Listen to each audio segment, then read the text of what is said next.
Welcome to the training. We're very pleased to have Dr. Laura Riffle here with us today, the behavior doctor, to tell you about how you can become a superhero in the classroom. All right. I have a lot of handouts that I want to hand out to different people. There was an extra handout outside. If everybody made sure they got that, it's called the 10 Rules of Behavior. That's going to be the first thing that we go over this morning. This is a training that I developed. I'm standing right in the way, sorry. This is a training that I developed called Becoming a Superhero in the Classroom. And I kind of geared it for first-year teachers because I was working with a group of first-year teachers in Oklahoma. I've updated it a little bit for you. You like my joke? Clark Kent. Yes, I even brought my red cape. And surprisingly, you will leave with a little piece of Superman's cape today. So I wanted to tell you I've already put this PowerPoint on my website.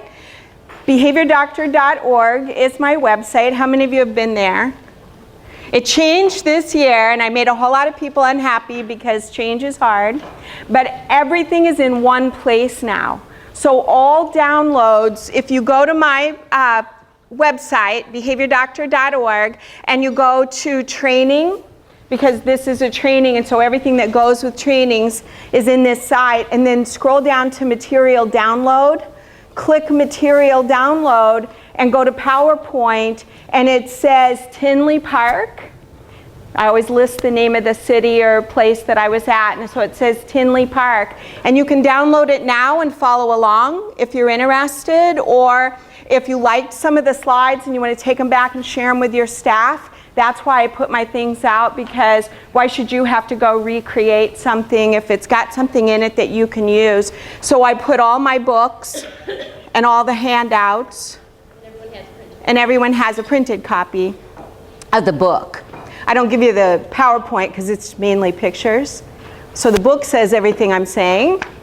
That's the way I do my stuff. So the book, you know how you go to a training and people give you the PowerPoint slides and it's just pictures and there's 3 little lines, and I try really, really hard to take notes on everything they're saying, but then they say something that reminds me of something else and I go visit that planet for a while, and when I come back they're 3 slides ahead and I have holes in my notes, and then I write and write and write. And then they say something else that's filed next to something else in a file cabinet in my brain. And I dig around in the file cabinet for a while, and when I come back, they're 3 slides ahead. So when I'm done at the end of the day, I've got notes, holes, notes, holes, notes, holes, notes, holes. I go out to my car, I put the PowerPoint slides in my back seat, and they go back and forth across my back seat until they're crumpled and ugly. And then my husband says something like, I don't know why we get you a nice car because you just junk it up. And I go out there and I throw it away. So when I started doing presentations, I thought, I'm just going to give people copies of my PowerPoint online, and I'm going to give you the book that has everything I'm saying. And that way, if you visit another planet, no one knows you're gone. It also gives you white space so you can doodle, because doodling increases retention by 39%. So you are more likely to remember what I'm saying if you can doodle little pictures while you're listening. So I give you lots of white space in the lines in the book so you can follow along. So there's 2 places that you can get everything. All the books are online and all the PowerPoints are online. And feel free to steal my stuff if you like it. That's why I put it out. I taught for 32 years. I've taught every single grade, pre-K through 12th grade, which is proving to you that I have ADHD, because I never did anything for very long. But I wanted to try everything. So I'm retired from teaching, and this is my way of paying it forward now that I'm the old person. And I really, really feel old this week because my daughter is a first-year teacher. She's changing careers. She was a social worker, and now she's a teacher. And she's a 4th grade teacher, and she had very few books in her classroom because you have to buy all your own books. And so they were having a book fair. So I went to the book fair to buy her a bunch of books. And I bought several $100s worth of books for her classroom, and the lady checking me out said, it must be nice to have your grandma come and buy books for your class. And I was like, she's 34. Do I look like I could have a 60-year-old? I am 60. So I'm like, So I feel really old this week. All right, so that's there for you. The other thing I want to point out, just to remind you, those of you that have seen me before and those of you that have never seen me, I've been doing research for 10 years, and I have been asking kids every time I meet them, what would mean the world to you? What could an adult give you that would let you know you've done a good job, but it can't cost any money? And I've put all this together in a book called Rewards, and it's 32 pages of free rewards that you can offer to students for having good behavior. And it's things like getting to sit in the teacher's chair, getting to take your shoes off in class. Taking off your shoes and wiggling your toes reduces anxiety by 37%. So it's a really good thing to have our anxious kids work to earn. So they'll think it's a prize, but we're really reducing their anxiety by having them take off their shoes and wiggling their toes. So it's just little things like that that won't cost you any money, and these are things that kids gave me as ideas. So I didn't make this stuff up. This is stuff that kids, and it's divided by elementary and secondary. Then if you're an administrator, I also have ways you can reward the adults. And I don't permit candy for kids. That's just one of my personal rules, no candy for kids. But I do think it's okay to give chocolate to adults. So chocolate would be okay for adults. So I just wanted to remind you, that's still there. It's just on a page called Rewards. And I've got some things on there, some other things. But the last one that says free rewards, that's 32 pages so far. And I'm still collecting data. So I want to start out today going over the 10 rules about behavior. I think it's really a good foundation for becoming a superhero. As its own little document, it may be. I think it is. It will be after today if it's not. It's in almost every one of my books, but it wasn't in the superhero book, but I decided I wanted you to have it. Yeah, so you can pull it up. The PowerPoint with the pictures is already online, so if you want to follow along. I decided this was a really good foundation for becoming a superhero in the classroom because we have to understand where the behavior is coming from, and then we won't have a reaction to it. We can put proactive plans in place. So I used to have 4 rules for behavior. So if you've seen me before, I had 4. Now I have 10. I decided there's really 10. There's always 10 of everything, right? So the first rule about behavior is learned and it serves a specific purpose. We have research to prove that 9-week-old infants, 9 weeks, know how to fake a cough to get adult attention. If a 9-week-old infant has figured out how to fake a cough to get adult attention, imagine what kids have figured out by the time they get to school. Kids are brilliant, and they see us as vending machines. They know exactly what to do to press the right button to get us to deliver the candy bar that they're going for. And their candy bar isn't chocolate.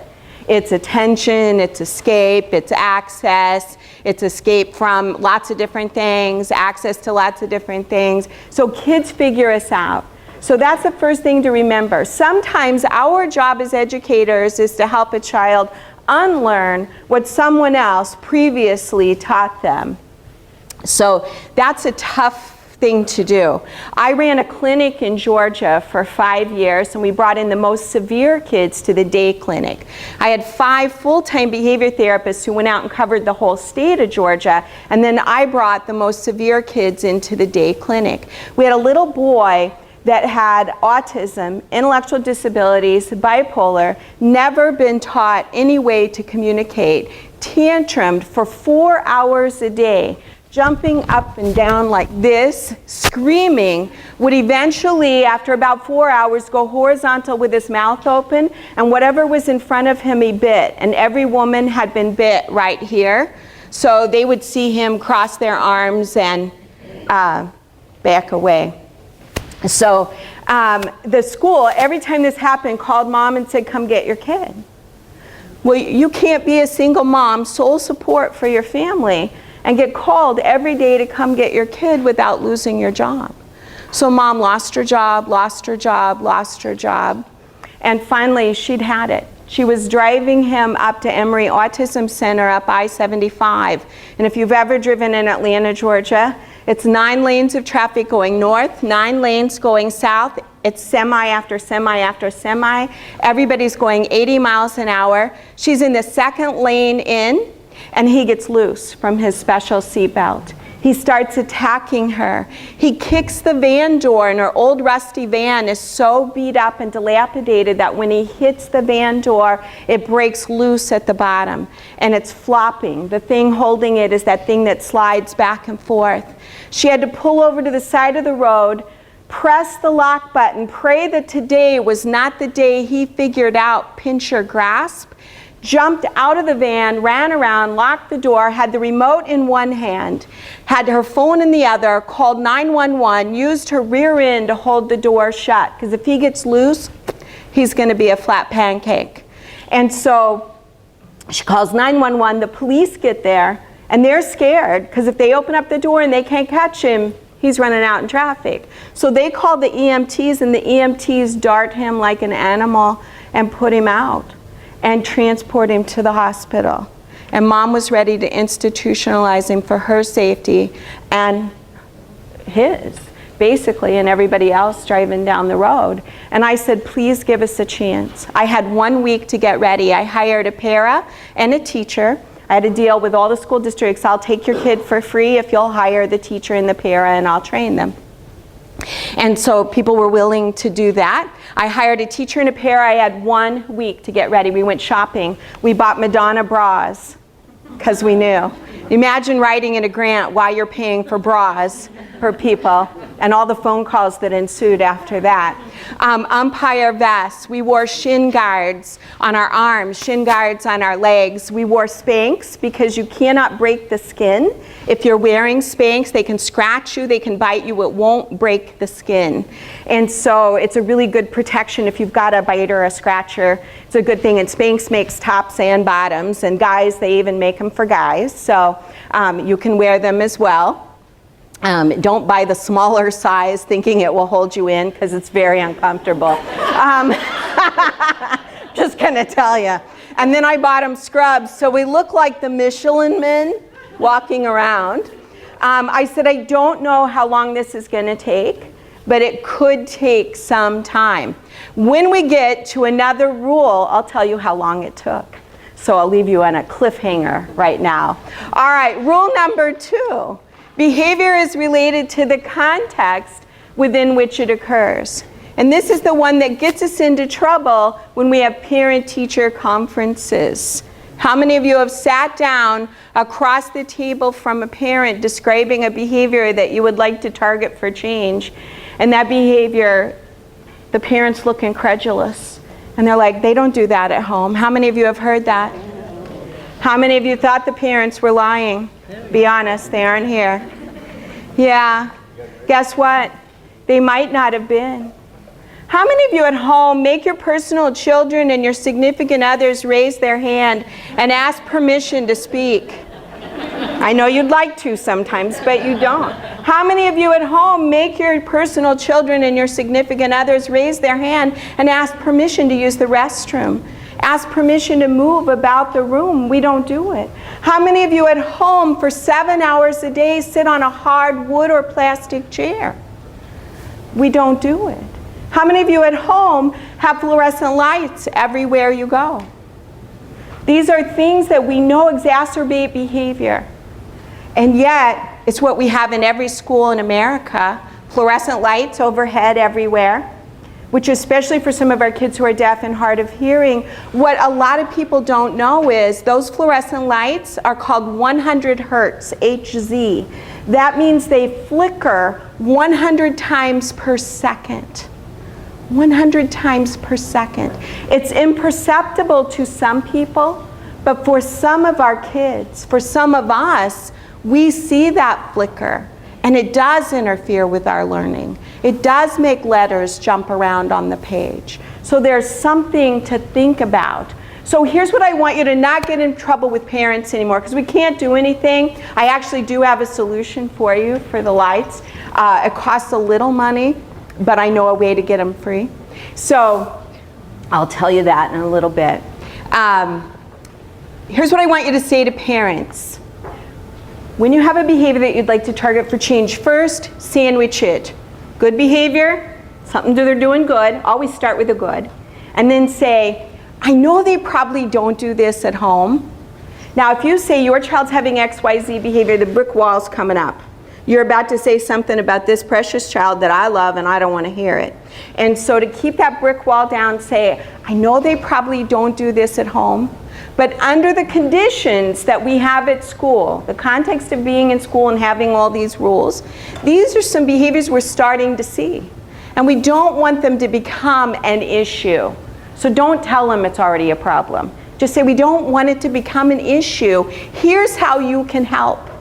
We made a PowerPoint social story, or we made a video self-modeling video of your child, and I'm going to show you a sample of one that I made later on today.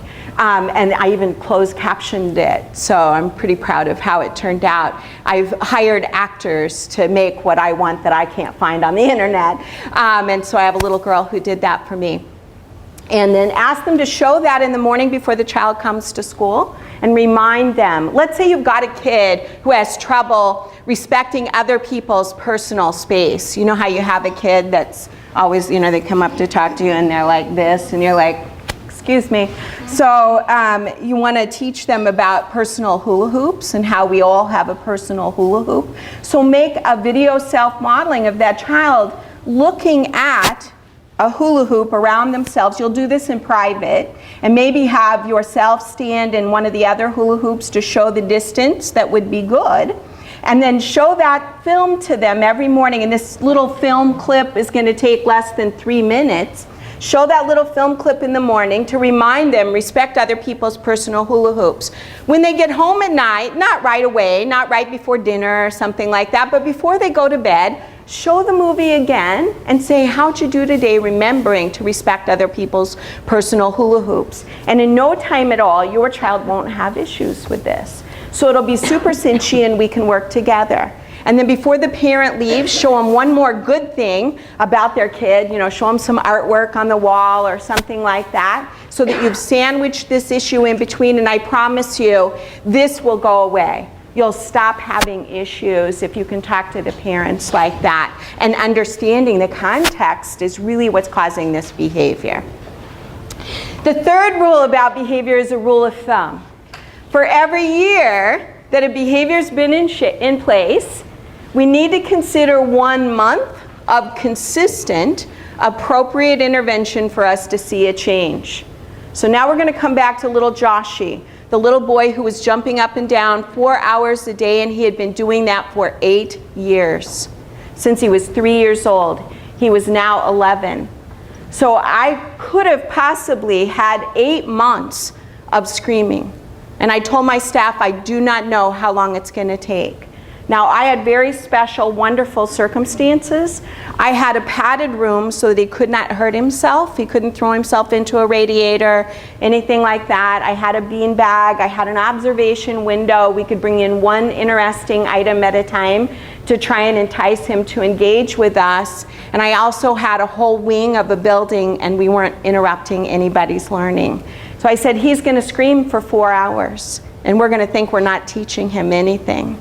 And when that doesn't work, he's going to try and bite and scratch and kick. And then he's going to go for 5, and then 6, and then 7. And what I did was I kept one of my 5 behavior specialists back each day so that I had 2 adults and 2 adults, the parent and the teacher, myself, and one of my staff. And we would do 2 in, 2 out. 2 in, 2 out, 1 hour at a time, because you can only take 1 hour of screaming before it starts to wear on your nerves. And I turned my office into a spa. I turned out the fluorescent lights. I put a nice dim light bulb in there. I played Bach and Beethoven and that. I had chocolate. I had lavender sachets you could sniff. I mean, this was tough. I did not know how long it would take, because the rule of thumb is 1 month for every year. But on the 22nd day, he screamed for 21 days. On the 22nd day, he came in, plopped down in the bean bag, and went, I said, all right, now we can teach. And all of a sudden we lost a whole bunch of weight because we could take off all that padding that we had. So for him, it was 21 days. If it's just a rule of thumb, why do I throw it in as a rule? And here's why. As a behavior therapist that can't talk, I come in, do a consult, and I suggest what I think would be a really good intervention. I come back a month later and I say, how's the intervention going? And most of the time I hear, it didn't work. And I'll say, how long did you try it? And I frequently hear 2 days, a week. How long has the kid had autism? How long has the kid had this behavior? It might take longer than 2 days. That would be like me getting on the treadmill for 30 minutes and going, look, I'm not a size 4. Your intervention didn't work. So we have to be able to put in the time that it takes for this behavior to work. And I'm happy to tell you that little Joshie just graduated this year. We moved him back, when we were finished with him, we moved him back to his home school. And we reverse integrated and built a class around this highly trained team. So we got him acclimated to the school and restable, and reverse integrated a class around him. He graduated doing all the same work as all the moderate kids. And prior to that, all he had ever done is stim on a spoon. That's all they had ever given him. He started talking while we had him, and when he left us, he had 111 words he was saying. So there's never not any hope. I know that sounds like a double negative, but there's always hope for every kid. His mom called me last summer crying, and I thought, oh my gosh, Joshie's falling apart. She said, Laura, I just got out of a meeting, and they were talking about what kind of a job Joshie could have. Did you ever think little Joshie was going to have a job when he got out of high school? I said, well, maybe not the first day.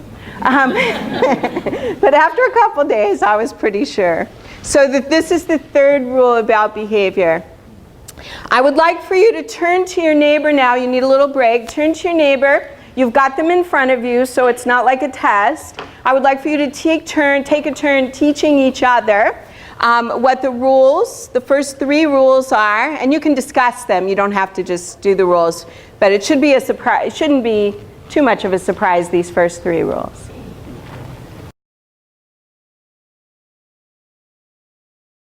All right, so are you ready for rule number 4? Just had the first 3. All right, rule number 4, I think, is the most fun one. We can improve behavior by 80% just by pointing out what one person is doing correctly. I've been using this one on my husband for 40 years. I have not done laundry since 1980.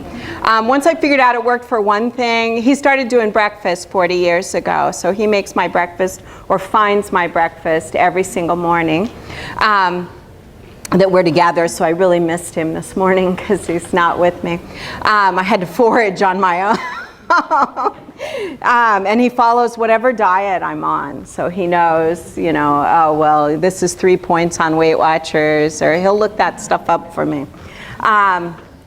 But I haven't done laundry since 1980. I use this on my personal children. Even though they're adults, I still use it on them.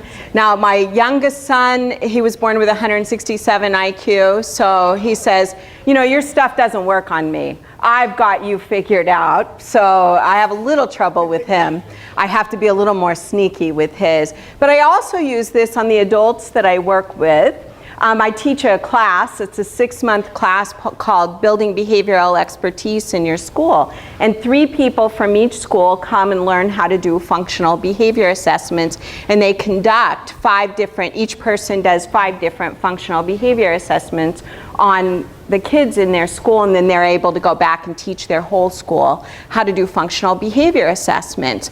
Well, in Oklahoma, I do it in 3 cities. I won't tell you what 3 cities because I'm going to say something bad, and I don't like to talk bad about people. But one of my cities is not as neat as the other two cities. Like when we're done in a hotel room like this, when the training's over, I look around and they've left all their trash, all their empty water bottles, their napkins with their cookie crumbs, and all that kind of stuff all over the table. And then because I'm renting the space, I feel like, well, I need to clean it up or else I'm gonna get charged an extra fee. So after the first 2 times, and I realized this particular group was extremely messy, I caught one person taking their stuff over to the trash can, and I just said, oh, thank you so much for taking your stuff to the trash. I really appreciate that. And I turned around and started putting up all my stuff. When I turned back around, the whole room was cleaned up. And all I did was one person. So we know this works. Shores, Gunter, and Jack taught us this back in 1983. So in your lifetime, most of my life, no. Not quite. But we've known this. But here's the sad rule.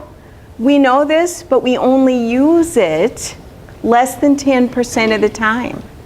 And that's very sad statistics. The truth is, when they go out and measure, all across the United States, researchers actually went out measuring this. How many positives in a day does a child hear, and how many negatives does a child hear? Now, when they say negatives, teachers were not walking through school saying things like, you're uglier than the bottom of a toadstool. But they were saying things like, stop that, quit that, don't do that, put that away. And to a kid, that's being called on the carpet, and that's a negative.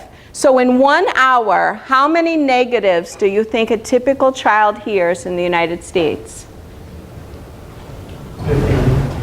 It's 45 to 3, so you had a pretty good, yeah. 45 negatives, 3 positives. Now that's including the negatives they hear from peers too, but 45 to 3 positives. Now I want you to think about yourself. When you go home at night and replay the day in your head, and I think most of us do that, I know I do, what do you focus on? All the good things that happened, or gosh, I wish I'd have done it this way, I wish I'd have said this. I did a training one time, there were 500 people in the room, and they gave me the evaluations afterwards. 499 of them basically said, wow, can't wait to go back and try these on kids tomorrow. And that's the best thing you can tell me, that you want to go back and try the things I talked to you about. One person wrote, I'm so disappointed. I really wanted to learn about reactive attachment disorder, and you didn't mention it at all. It never said I was going to talk about reactive attachment disorder, but what did I go home that night thinking about? The 499 people that I made happy? I laid awake all night worrying about this one person. Oh my gosh, she must have a child with reactive attachment disorder. I made a page on my website and started looking up research on reactive attachment disorder. I had a meeting with a group of psychiatrists in Alaska, and I was training them, and I spent my whole lunch talking to them. What are your best strategies for working with kids with reactive attachment disorder?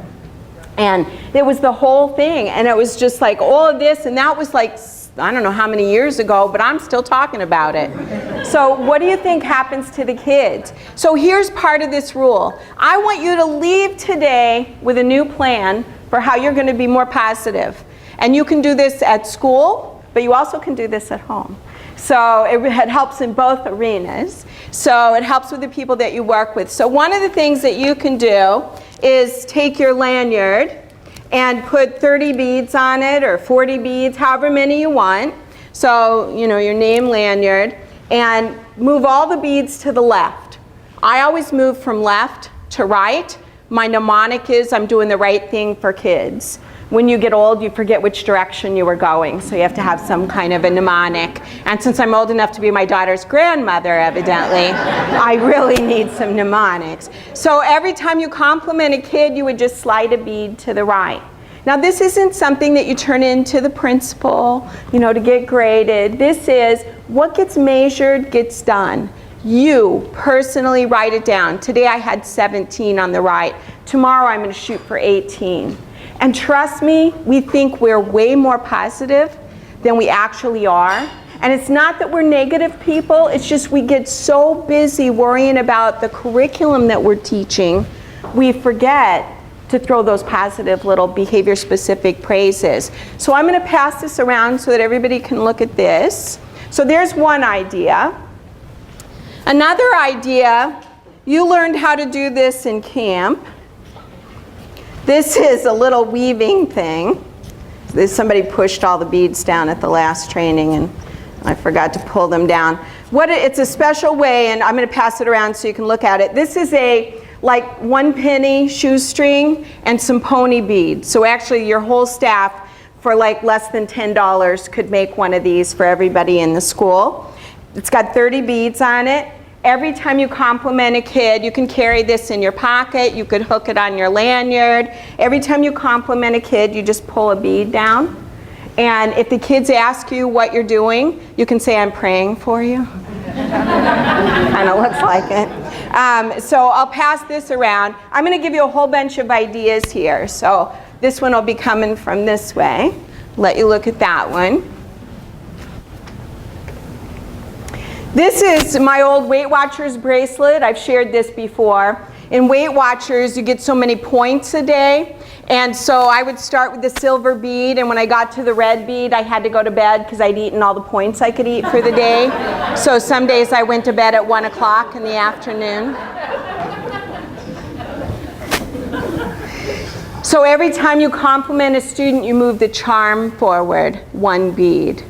So it's just an idea. And you could make this with $5 worth of Hobby Lobby beads. You guys have Hobby Lobbies up here, I saw. So you could, if you're interested. Now guys, I do have some things for you because I'm not thinking you really want beads around your neck or bracelets to wear with beads. So guys, you can put 30 paper clips in your left pocket. Every time you compliment a student, move a paper clip over to the right pocket. Now, what I really like to do is challenge myself when I get good. Every time I get after a kid, I have to move 4 paper clips back. That makes me hurry up and compliment 4 kids because you don't want to start the day off in the hole. So it's just kind of a little challenge that I like to do for myself, and you guys might like to do that. And here's one more, and this works for everybody. This is a 3x5 card. George Sagai gave me this great idea. Every time you compliment a kid or give behavior-specific praise, which is what I'm really talking about when I say a compliment, not, oh, I like your shoes, but wow, holding the door open for someone is a good way to show respect to others. You know, that is a behavior-specific praise. Every time you do something like that, make a tear on the long side. Every time you get after a kid, make a tear on the short side. At the end of the day, you can do your ratio and figure out how many positives to negatives did I have. So it's pretty interesting. So the first day, you'll be lucky if this number is bigger than this number. But each day, you'll get better and better. And shoot for, just to start, shoot for a 4-to-1 ratio, 4 positives to every negative.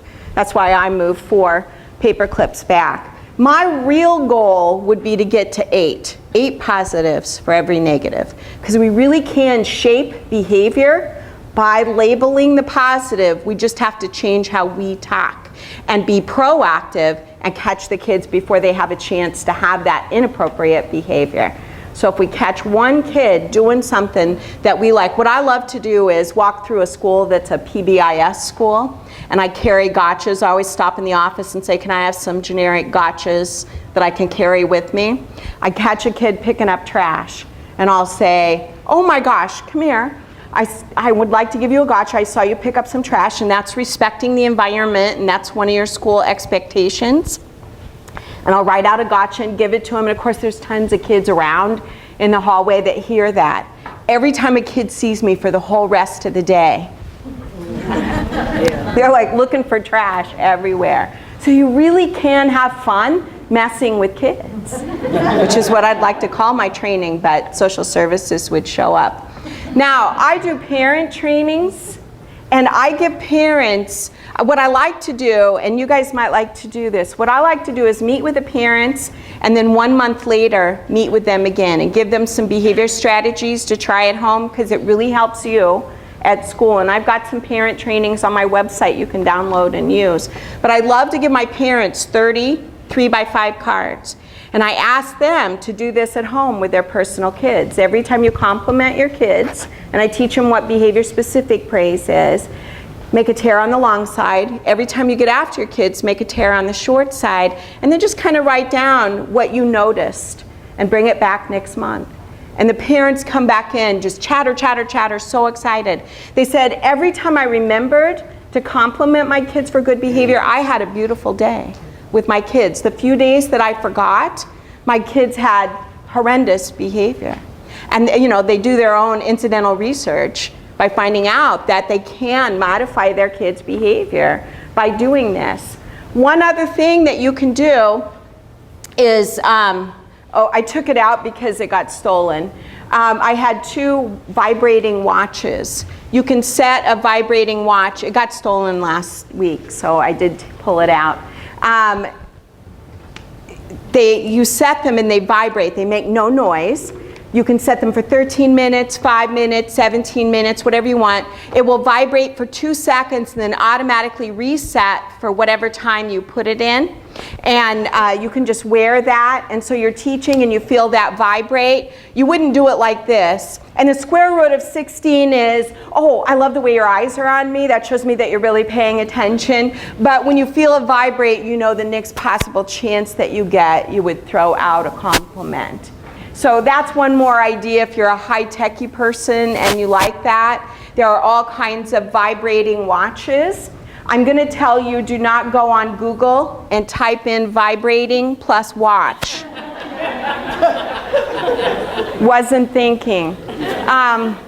So go to my website, go to my ADHD page, because I use these for kids with ADHD. Click on the link with the watch. It says vibrating watch. Click on that link and it'll take you to an Amazon search and show you the various prices of those kinds of watches. So right now, I want you all to decide, what are you going to do this year to make yourselves more positive in your setting or situation? Which one of these ideas or an idea of your own that you might have?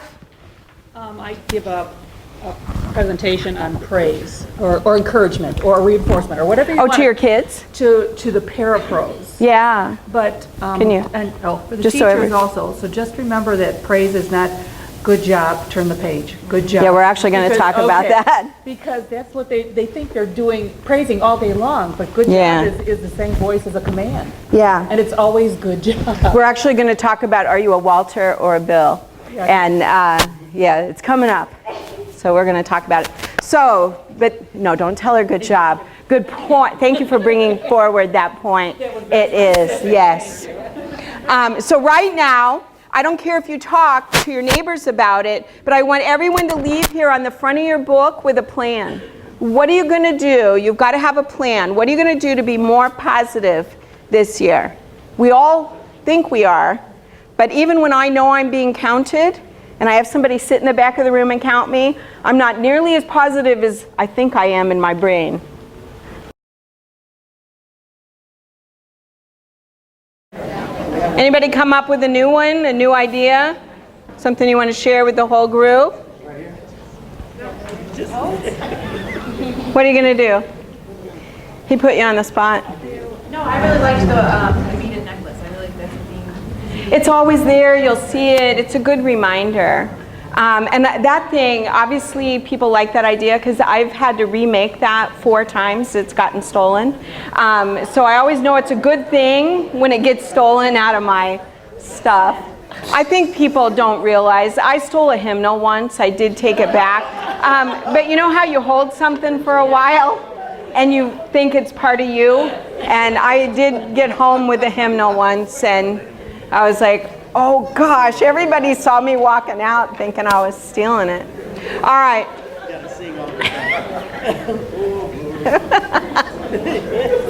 Well, I'd been holding it so long, it became part of me. So I think that's partly what happens. All right. Now,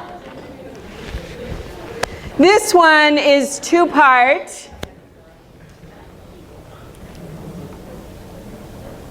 This one's 2-part. When you have a non-compliant or obstinate child, 2 universities have found that the best way to handle those kids is to offer equal choices. Now, I teach a class at the university called Applied Behavior Analysis for Classroom Teachers. Now, one of my final test questions is, give me an example of an equal choice. I cannot tell you how many times every year at least one person writes, do this or lose recess. That's not an equal choice. So let me give you an example of an equal choice. Let's say this young lady right here is my non-compliant math student. I'm a math teacher. And I know she's going to write Mrs. Justin Bieber 3,000 times on her math paper, but she's not going to do her math because she just doesn't want to do it. She thinks you and what army is going to make me. You know, she's a you can't make me yogi. And so I'm going to, the night before, take the 25 math problems that I do for everybody. I'm going to do an A to Z sort and mix up the order of those 25 math problems. So I have 2 math papers that look different, but are really the same thing. I'm going to pick those up. I'm going to walk over to her. I'm going to smile at her as I walk by, and I'm going to go past her. Now here's what I typically see people do. They stop in front of the kid. And then what happens is the body language message is, I'm the boss, you will do what I say. And for a kid like this, those are fighting words. We're going to the mat. So what I want to do is walk past her, smile at her as I go by. I'm going to circle around. I'm going to come back in on her right side from the rear. And I'm either going to sign to her or talk to her. I'm not going to be creepy and whisper in her ear because that would be creepy. But you want to do it on her right side. And I'm going to say, you can do this math paper or this math paper. Doesn't matter to me. Can't wait to see what you decide. Use expected compliance and walk away. Now, I want to tell you why I came in on the right side. Signing on the right side or talking on the right side means that when information comes in from the right, it gets processed on the left side of the brain. Sheldon Cooper was wrong on Big Bang Theory. I'll let you sign that. I got so mad when he said that. Language does cross hemispheres. So for our kids who hear, it does cross the hemisphere. And we found that signing on the right side is just as effective. It gets processed on the language processing side of the brain when it comes in on the right side. When it comes in on the left side, it gets processed on the creative side of the brain, so I can think of 10 other things I want to do. Mrs. Justin Bieber, Mrs. Justin Bieber, Mrs. Justin Bieber. So the side that you approach the child is very important.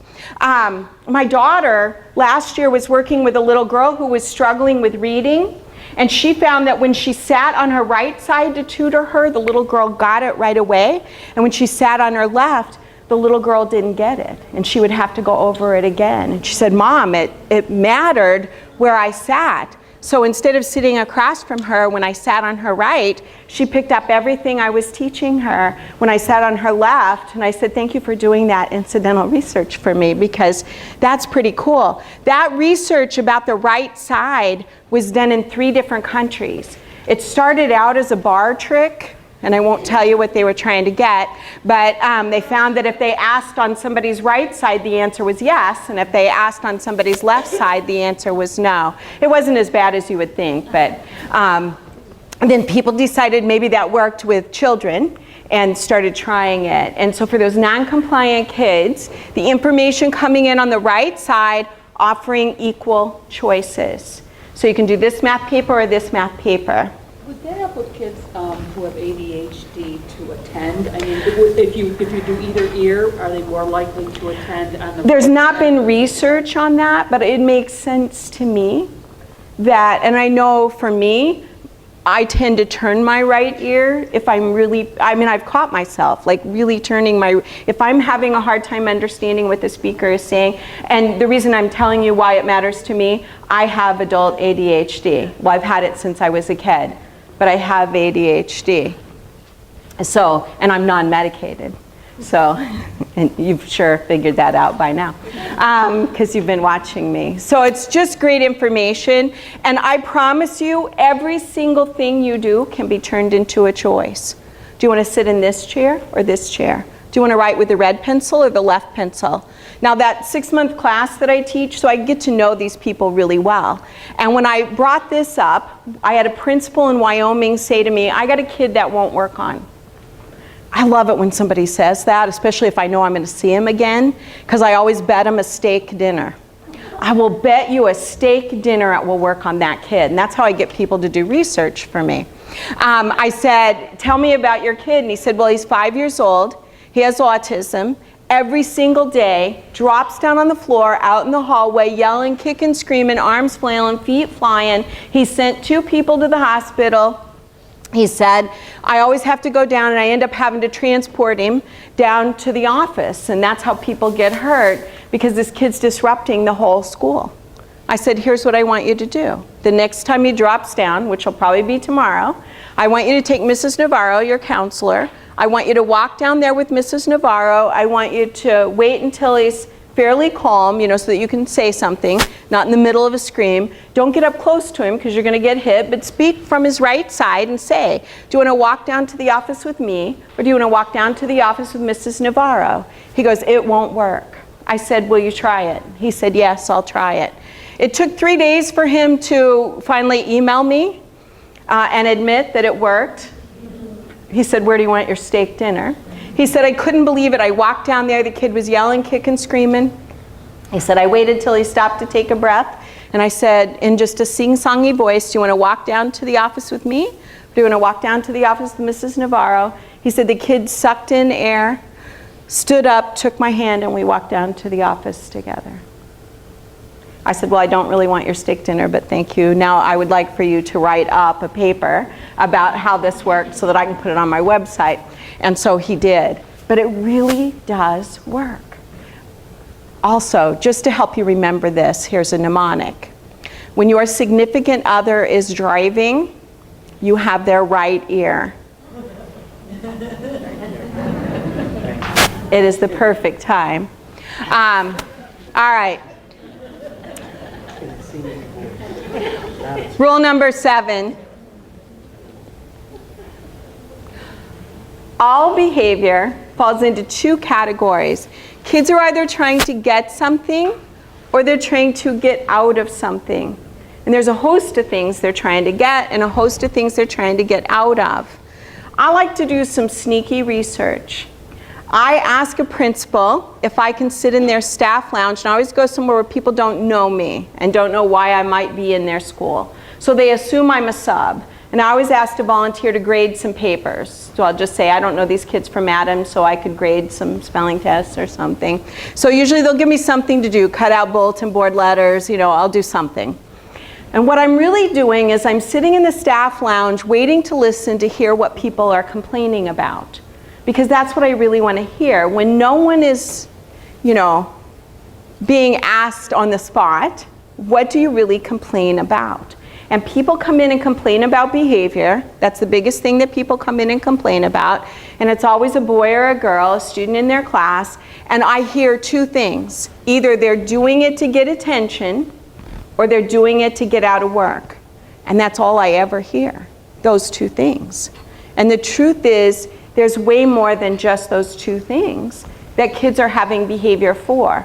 So I think every staff lounge should have the next 2 up on the wall. And that is, what are kids trying to get? And what are they trying to get out of? And there are a host of things that kids are trying to get. First and foremost, yes, they're trying to get attention. But I want you to understand why they're trying to get attention. It's not just to bug you, which people have told me. I think they're doing it just to bug me. As a society, we have decreased face time by 62%. We don't look at each other anymore. My husband and I travel 220 days a year, which means we eat out 220 nights a year, dinner. And we go to restaurants, and I'll look around, and there'll be a group of 8 people sitting at a table, and all 8 of them are looking at their phones, moving their little thumbs. And you think, how hard is it to get 8 people's schedules together? It's not easy. And yet, here they are together, and everyone is on their phone.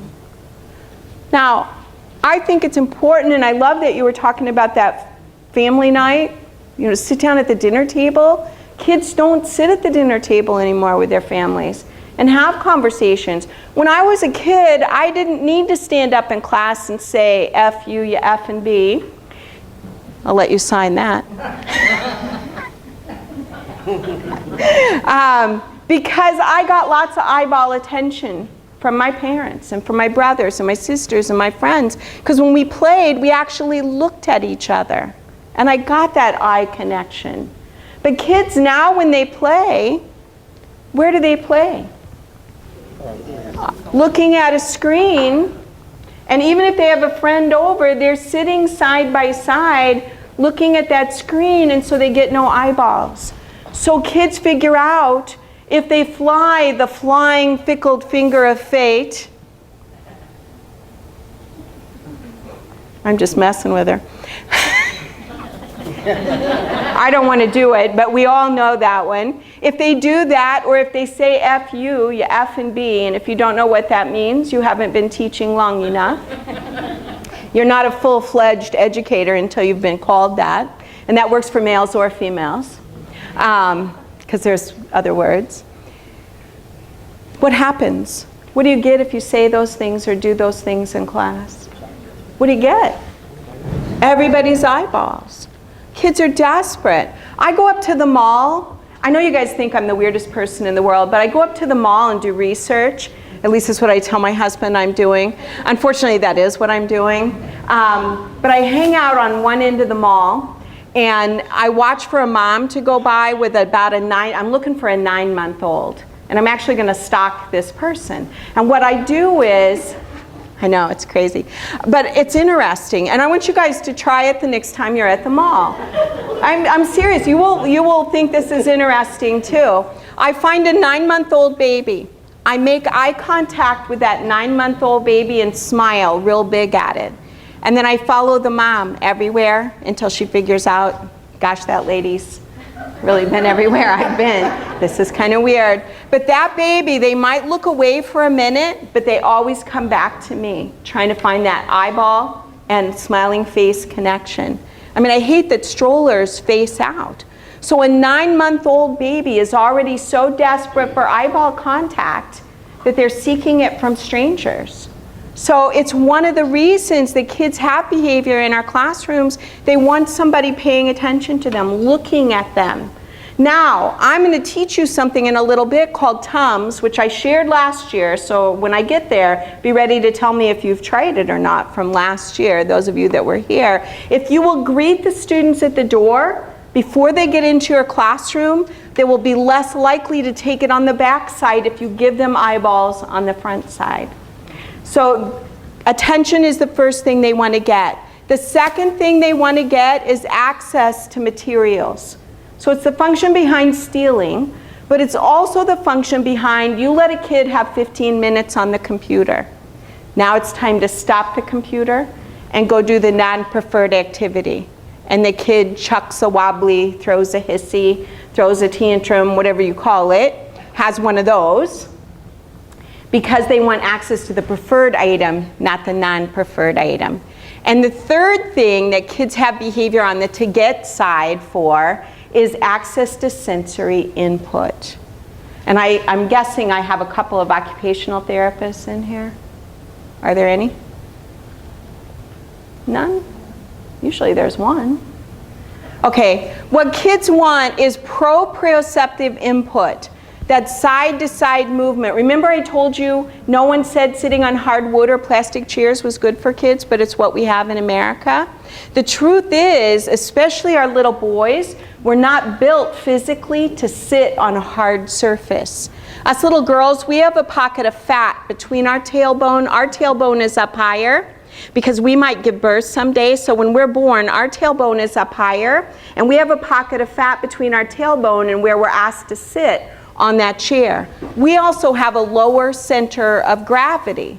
So when we sit on that chair, we're more anchored to it.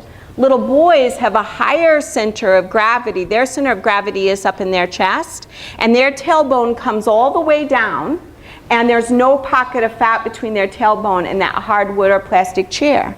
So if your tailbone is pushing into that chair, that hard surface, what's the first thing you're going to want to do? Get up and get some sensory input.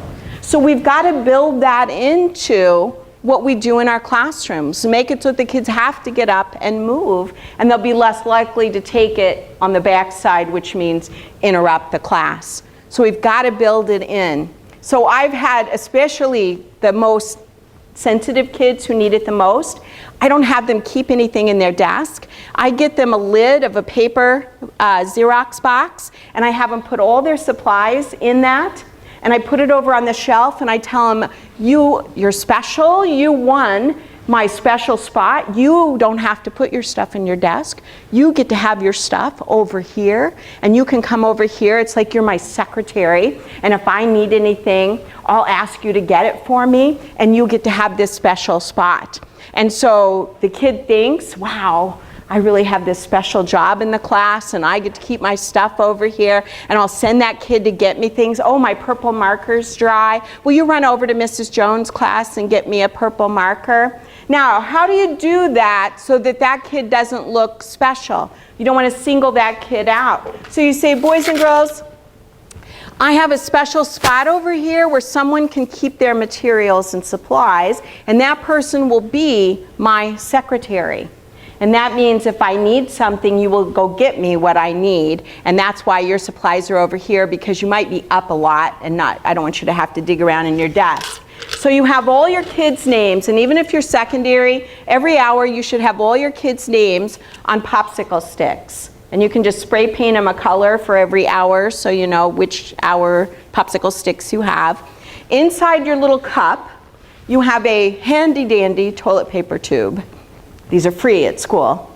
Put this in here. So let's say Tyree is my student who really needs to get up and move a lot. So I put Tyree's popsicle stick inside the toilet paper tube holder. All the rest are outside. So I say, boys and girls, I'm going to choose a new secretary for me. Let me shake up these sticks. All right, draw a name. Tyree, you're going to be my. So I call this controlled random. But it's a way to make it look random. So it looks like I drew Tyree's name, and Tyree's going to get up and move around and have a special spot in the room for Tyree's supplies, and no one knows any wiser. All right, so these are the things that kids are trying to get. You can have fun messing with kids. See? All right, these are the things that kids are trying to get out of. Yes? I just have one quick question. Sure. You talked about the decrease of FaceTime. By what percentage? 62% since the 1950s. Yeah. And there's a slide coming up that's going to have even more research on that. And we're decreasing attention spans too. Yeah. Commercials used to be every 12 to 15 minutes. Now they're every 7 to 9. And we're geared to pay attention by commercials because people spend so much time watching TV. Well, our kids do.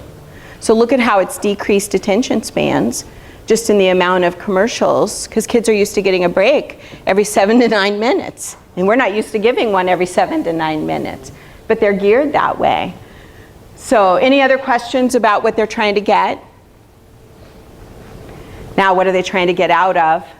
They're no different than us. They like to get out of work. They can't buy lottery tickets and dream about it. So they figure out the F word works instantaneously. The D word has a 30-second time delay.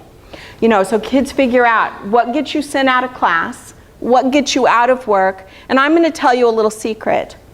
I was a smart kid. I made straight A's in high school. But I hated homework on the weekend. There were 5 of us in advanced science that hated homework on the weekend. So every Friday, we would meet in the hallway during class changing time, and we would discuss who was going to do it and how we were going to do it. Mr. Wren, and that's his real name, Mr. Wren was my science teacher, but he also was the football coach, the basketball coach, a track coach. So I knew nothing about sports, but I learned about sports enough to talk about it. One person would say, Mr. Wren, what do you think about Wyandotte High School's quarterback? do we have a chance against that quarterback? And we had little things that we could say to keep him talking the whole hour.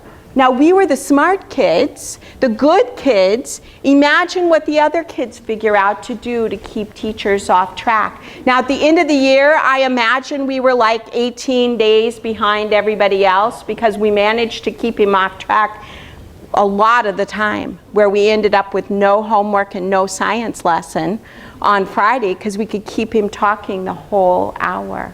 I mean, I had to do my homework on sports, but I would rather do that than do science homework. And you guys are needing to escape your tushies sitting on these cushies. So we're going to take a break, a 10-minute break. Yeah, let's take a 10-minute break. Take a 10-minute break. And then when we come back, I'll tell you the other things kids are trying to get out of.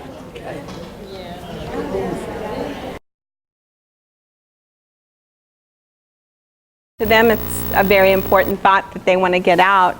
And if we'll say, finish your conversation, we're going to start in 1 minute, I really think we would have a few less disruptions in class. All right, so we're talking about things that kids are trying to get out of. And the first thing we said was work or activities or chores, those kinds of things. The second thing that kids are trying to get out of is attention.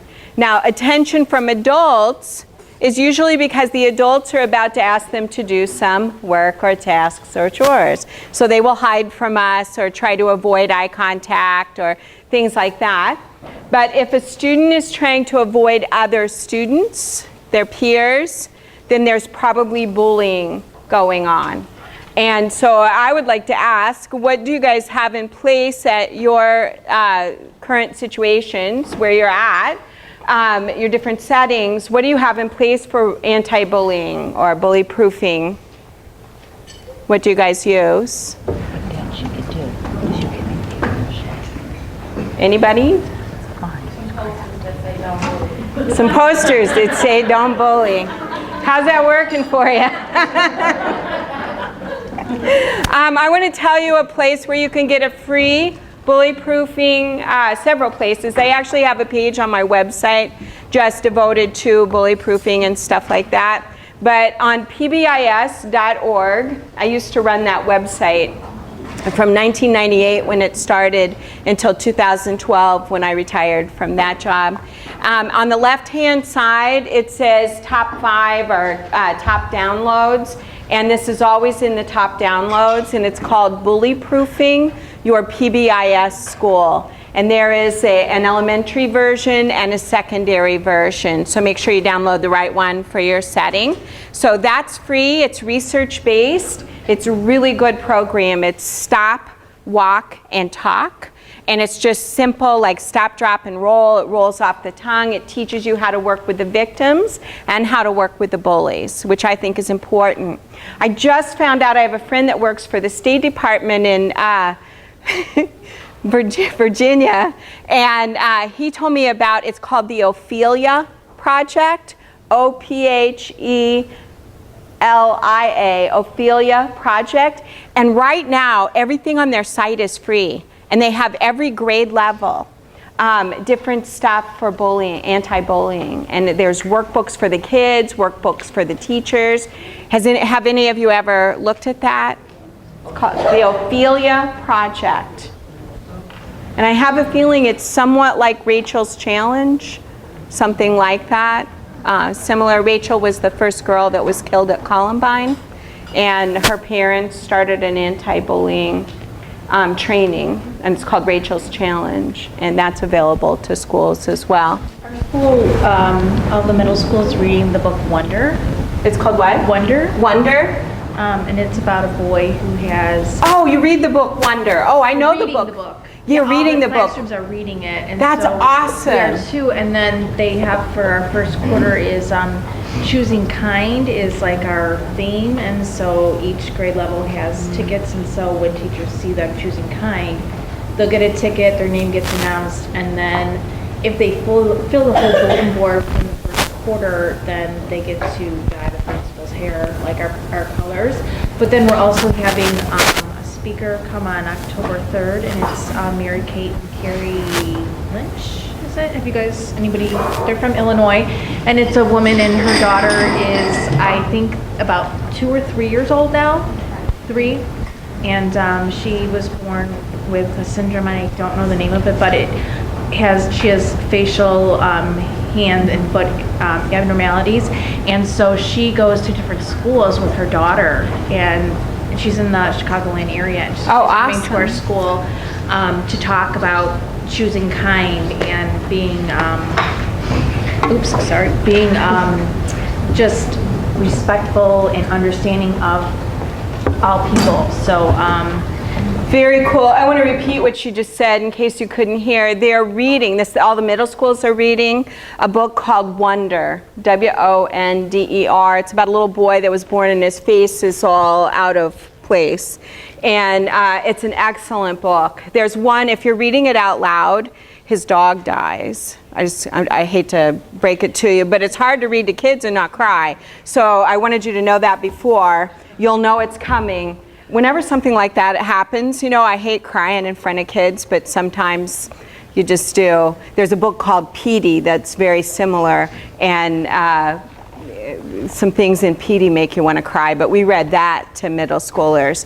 But they're reading it to the middle schoolers, and they've got a Be Kind program going in their school, and they're giving out tickets when they catch kids being kind.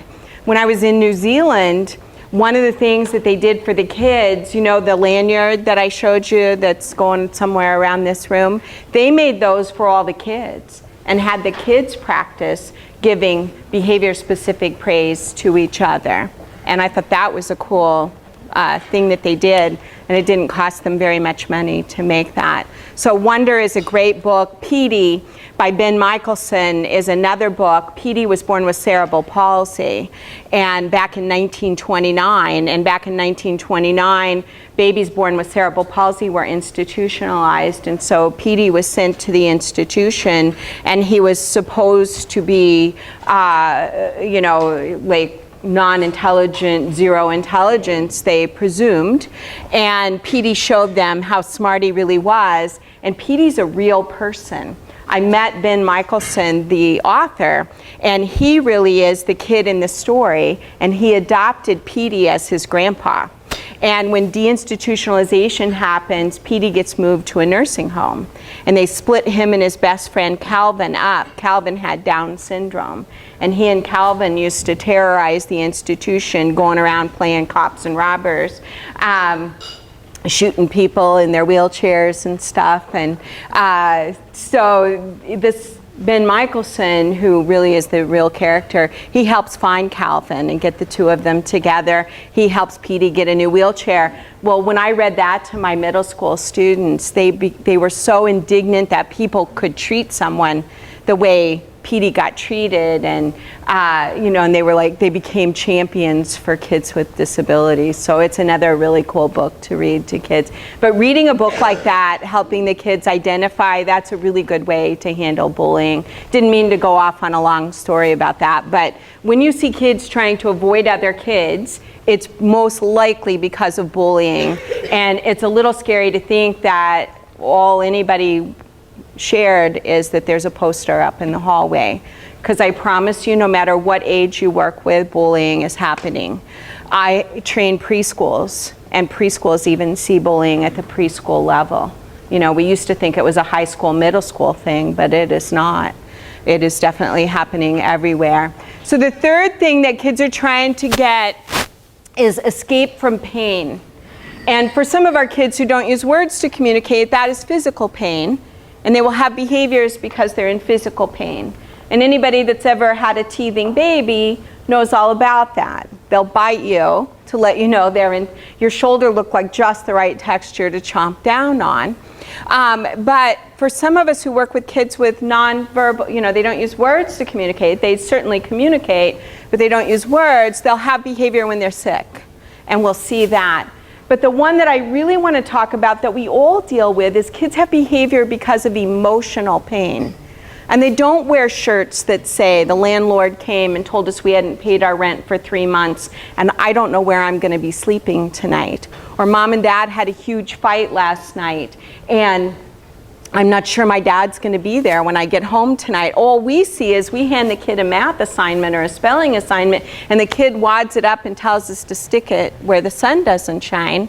And we think it's a math problem or a spelling problem, and it's really, I can't take one more thing. All I can do is think about, where am I going to be sleeping tonight? Is my dad going to be there? And when we move up in age, I know it seems silly to us, but to the kids, when a boyfriend or a girlfriend breaks up, that's the end of the world to them. They don't realize there's going to be 17 more.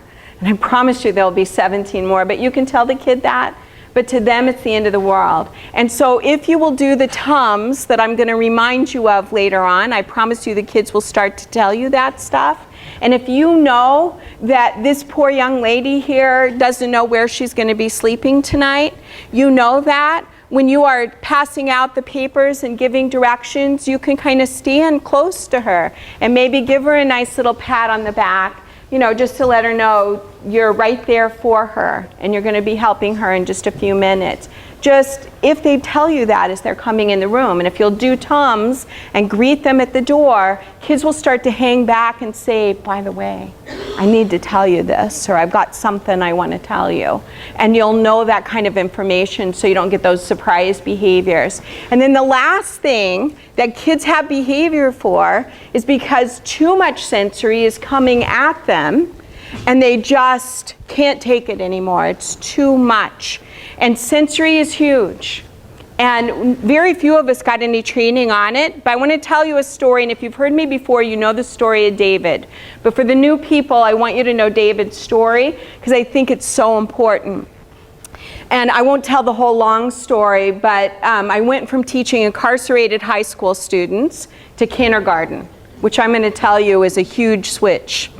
Very controlled environment, herding cats. David was going to be in my kindergarten class.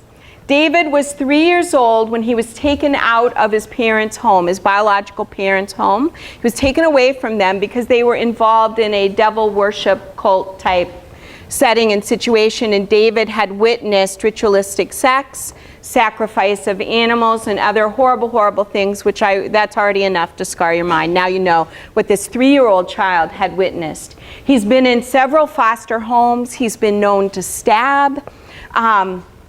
So all the knives have to be locked up. The foster mom told me that she had to unscrew all the door stops and take them out because David figured out there's a big long screw in there, and he attacked the wall and stabbed the wall 1,000 times with the screw in the door stop. So things that you would never think of, they had to do because of this child. Now he's going to be in my kindergarten class with 20 other kids in the room, and I don't want them to be witness to David's behavior. So I did all kinds of positive, proactive things, brought him in, made a PowerPoint social story, which was high tech at the time back then, about what good behavior looked like, sounded like, and felt like. I had him on a token economy. We had a homeschool communication notebook. But still, despite that, all the things that I had going, I would have days that I called holy cow days. And when I say holy cow days, my hair was standing on end. David would do things like put the dolls in the oven and tell the little girls he was baking the babies. And my little girls would turn into flappers. Miss Riffle, David's baking the babies. He's baking the babies. And then I'm on the phone all night. So when I say holy cow, folks, I mean holy cow. So I'm taking data and I'm trying to figure out what is the antecedent. What's setting this behavior off? And I can't figure it out. Was it a full moon? How many kids had on red? Because I had learned that red was a significant color in this coven, that it signified something, and I knew that red upset him, so I never wore red. Did we have red Jell-O for lunch? You know, I'm looking for everything, and I cannot figure it out. And there are 3 people in the school beside me who know David's story. So only 3 people that I can take his data to and say, do you see any patterns? Do you see any patterns? Do you see any patterns? And everybody's like, no, can't help you. So my data looks like this. Holy cow, pretty good, pretty good, pretty good. Holy cow, pretty good, holy cow, pretty good, pretty good, pretty good. Holy cow. And I'm like, I can't go all year like this. I've got to figure it out. Finally, the county social worker came to visit me. You know, I had my school social worker, but the county social worker, she's been involved with him since he was 3. And she came in at the end of a day on a Friday, and folks, my bangs were standing on end. It had been that kind of a day. I slumped down in the chair next to her, just happy to sit down before the barrage of phone calls started with parents. I spread out my data, and I said, please tell me you see a pattern here. What are the triggers? And I've got anecdotal notes, and I've got ABC data. I've got everything I can think of. And all of a sudden, she stands up, leans over, and sniffs me. So she's inside my personal hula hoop, and I'm like, I know it was a bad day, but you know, I did use deodorant. And she goes, what perfume do you have on? I said, I don't know. I'm a teacher. Bad smells go through the classroom. I have 7 bottles of cheap perfume. I squirt one on in the morning and I'm good to go. And if a smell goes through the classroom, I can get a whiff of something that smells better than what's going through the classroom. I don't know. I just squirt one on and I'm good to go. She said, can you keep track of what perfume you wear and what kind of day you have with David? Folks, I thought this lady was cuckoo in her Cocoa Puffs. But I tried it. On Monday, I wore Heaven Sent. You'll know what era this was. And I had a lovely day. On Tuesday, it was Emerald. And I had a lovely day. And I'm thinking, she's so fruity. This doesn't have anything to do with anything. On Wednesday, I wore Windsong. And it was a lovely day. On Thursday, I wore Ciara. And it was a lovely day. On Friday, I wore Charlie. And from the minute he walked in, it was holy cow. I thought, well, I know. I have to test it again. But folks, Monday is never a day you want a bad day. So my data suggested that Heaven Sent was a very good choice for Mondays. So I wore Heaven Sent the next Monday. And I had a lovely day. On Tuesday, I was ready. I squirted on Charlie, and I thought, he's going to be fine today. I went to school, and it was holy cow. I made sure I did nothing else different. At lunchtime, I'm in the bathroom trying to remember everywhere I had put on Charlie perfume. But once it's in your clothes, it's in your clothes. That night, because you don't have time to call anybody during the day, I called up the county social worker and I said, oh my gosh, I think it's Charlie perfume. I'm pretty sure it's Charlie perfume. I've tried it. Sorry, I'm talking very fast. I've tried it twice. And I know I should really, that theory would say I need to test it one more time, but I'm not thinking I really want to test it one more time. Can we say twice is enough? I said, what do you know about Charlie perfume? And she said, well, I didn't know it was Charlie, but she said, I knew that day that I was there, you smelled like one of his former foster mothers. And we had to take him out of that home because she was abusing him. I went home that night. I threw away my Charlie perfume. I made a sign for my door that said, we have an allergy to Charlie perfume. As far as I was concerned, we were all allergic. I stood up in a faculty meeting. I said, I have a child who's allergic to Charlie perfume, so if you wear it, please call me out in the hallway. Please don't come in my room. It really sets this child off.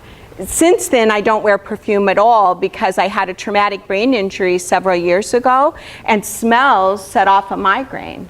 And now I think about all the kids I had who were nonverbal, who had TBI, who would have days where they cried. And I think, I wonder if I set off a migraine because of perfume that I was wearing. But I had never thought about that. And that's why I think telling David's story, even if you've already heard it before, is very good for you to hear. Because after I threw away my Charlie perfume, here's what my data looked like. Pretty good, pretty good, pretty good, pretty good, pretty good, pretty good, pretty good. No more holy cow days.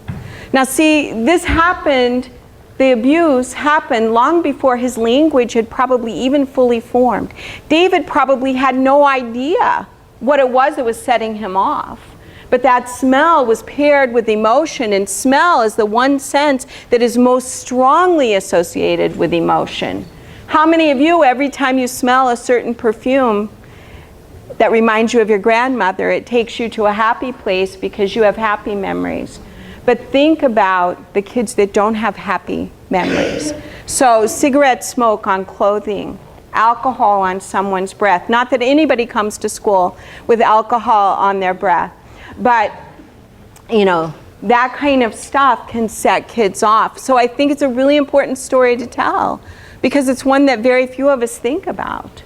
But I had a little girl that was acting something fierce up, and they asked us to come in and figure out why every day at 11:30 this kid started screaming. She was a nonverbal child. She started screaming every day about 11:15 to 11:30, but it would really crank up by 11:30. So I'm sitting in the room and I'm sitting by the door, and the little girl happens to be sitting by the door. And I smell, they're right across the hall from the kitchen. And that particular day I could smell spaghetti cooking. Smelled pretty good actually for a school lunch. And I thought, she's hungry. They don't go to lunch till 12:45. She's smelling the food and she knows now she's hungry. She's got no way to tell anybody, because that was one of the problems. They didn't have a good communication system set up for her. But she's hungry and she has no way to tell anybody. Here's our simple $1 solution. I went to the dollar store and I bought a pool noodle. I actually bought 2 of them, so it was a $2 solution. I got an old pillowcase and I cut the pool noodle to the size of the door with the door closed, put the pool noodle inside the pillowcase, one on one side, one on the other side, and it made like a door stopper so that the smell, I had to sew the pillowcase down a little bit, cut it down inside, but so that it would slide under the door. But it stopped the smell from coming in the room. I had the teacher make sure the door was closed at 10:30 so that the smells didn't permeate the room. And then I worked on giving her some ways to communicate, because the school had not done a good job of giving her augmentative communication. But the behavior stopped. So I want you to just sometimes sit in a room where you're having problems with a kid and just smell. Think about smell. So David's story might wake you up to some ideas about kids that you have. So I'm going to give you a couple seconds. Think about kids who have had behaviors this year already that you would like to target for change. What do you think they were trying to get, or what do you think they were trying to get out of now that you've heard all the different reasons? Did this give you some different ideas?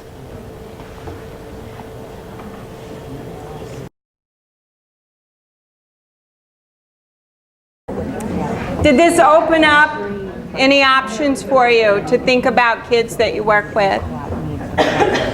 Give you some new ideas. Are you ready for the 10th and final rule so we can finally get to the book? You're not going to like this rule, but it actually is the most important one, in my humble opinion. The 10th and final rule is whenever a behavior occurs, whether it is a behavior you would like to target for change or a behavior that you would like to repeat in the classroom, your reaction to that behavior determines whether you see it again or not. Sometimes we feed that behavior when it shows up at our side of the boat. So we have the power based on how we react.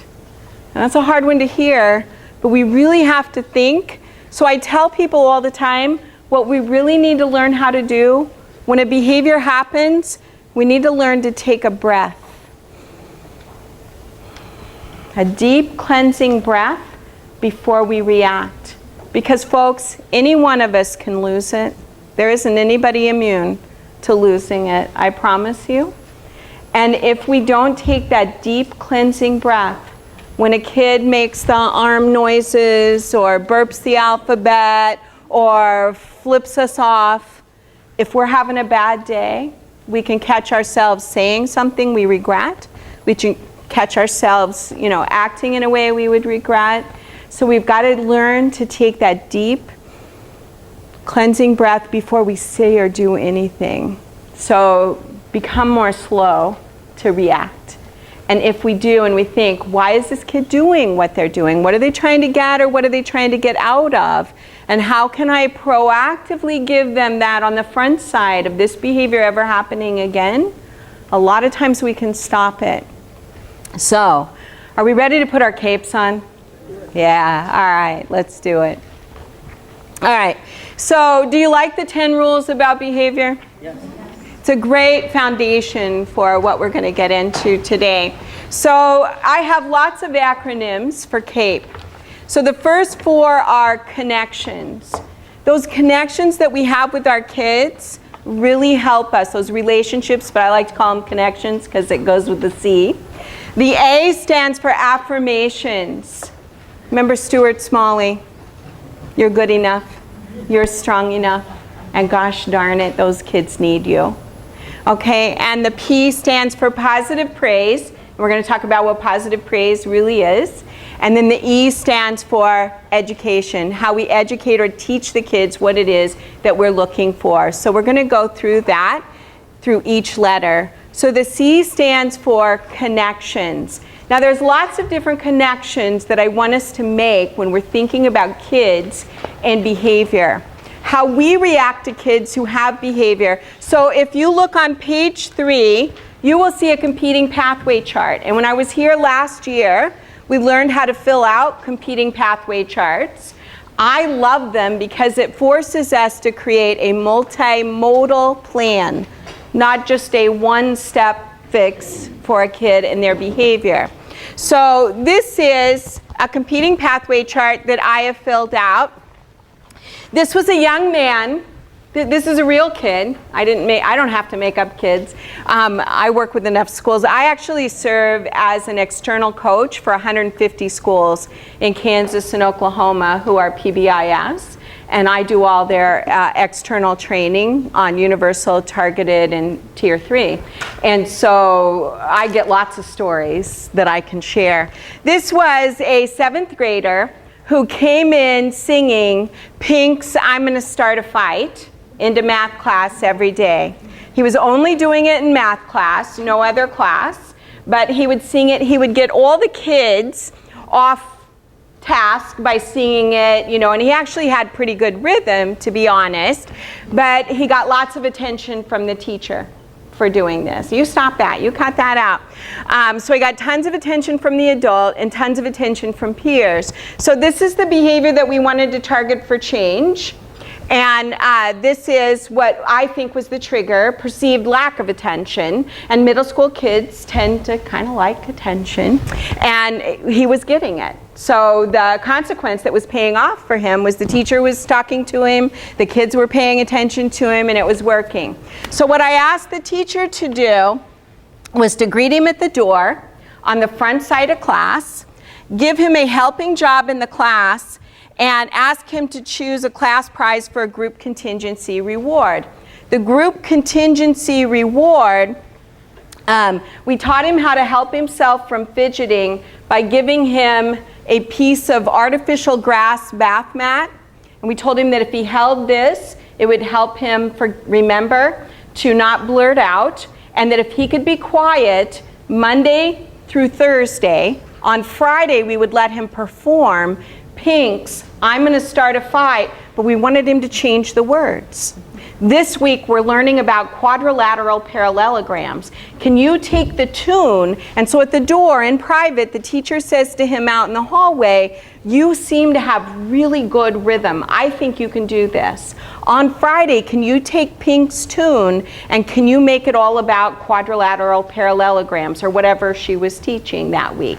So she did that. He was quiet. We helped him with a replacement behavior. We said, "We know you're going to want to blurt, but we would like for you to hold this in your hand to remind yourself not to blurt. It's a nice quiet fidget tool, and if it accidentally gets thrown, it won't hurt anybody if it hits them." You guys can pass that around. You also could put Velcro under his desk, any little thing like that.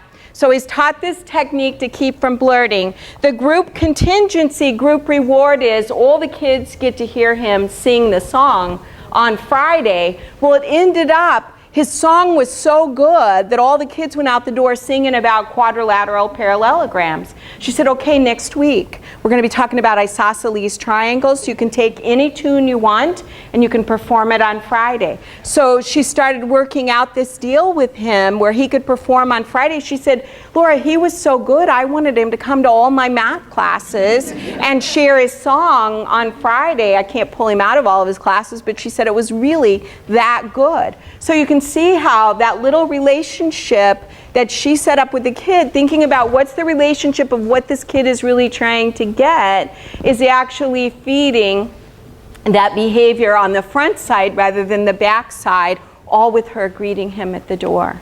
So it's a really cool technique to use. So those relationships. Now, this is review from last year, but I think maybe one other time I actually mentioned this. TUMS. Here's what TUMS stands for.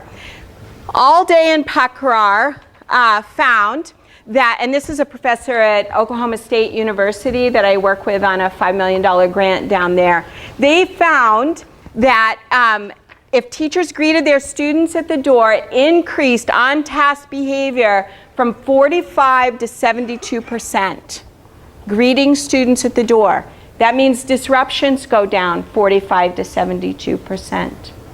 So I work with another professor at the university there, and he knows this professor, and I thought this was great research. I use this at an alternative school that I help out at, and we were able to decrease aggressive behaviors by teachers standing at the door greeting the students. Now, I came up with TUMS. TUMS stands for touch them. I know we stopped touching kids a while back. We were afraid we were going to end up on the 6 o'clock news, and it's a crying shame that we stopped touching kids. But I'm going to touch these young ladies over here, and I will not end up on the 6 o'clock news. Hi, my name's Laura. I'm Kathy. Nice to meet you. Notice how we made eye contact. I talked to her, she told me who she was, we made a connection. I can shake your hand. Hi. It makes contact, connection. Now, if you're worried about Ebola, the Center for Disease Control says a fist bump, you will not get Ebola. You can do a high five, a low five. I can't get too low down there. You can do a pinky. You can do an elbow. You can do implosion, explosion, especially for those few kids who don't want to really touch. So there are lots of different ways to touch kids and not end up on the 6 o'clock news. But touching induces compliance. Have you noticed, this is funny, have you noticed that when you go to a restaurant now, what does the waiter or waitress do to you? They touch you. They'll sit down beside you. They found they get bigger tips if they touch. Isn't that terrible? Now you know. They especially found that if women touch men, it increases tips, especially if they're good looking. What age group was this study for about median and This actually, I believe, was a middle school study, but I don't see why this wouldn't. I mean, I did it at an alternative school, which was 3rd grade through 12th grade, and it made a difference with the whole school. So, although this was done with middle, I don't see why it would make a difference. I think that connection. That might be different for age group, or just Right. them alone and giving them that. Yeah, but what teachers have told me at middle school and high school level is that if they get busy and don't do it, the kids that really need it will come and stand in front of them and say, I didn't get my handshake, or I didn't get my high five, or I didn't get my fist bump. So they want it. They get to where they really want it. Okay, so that's the T.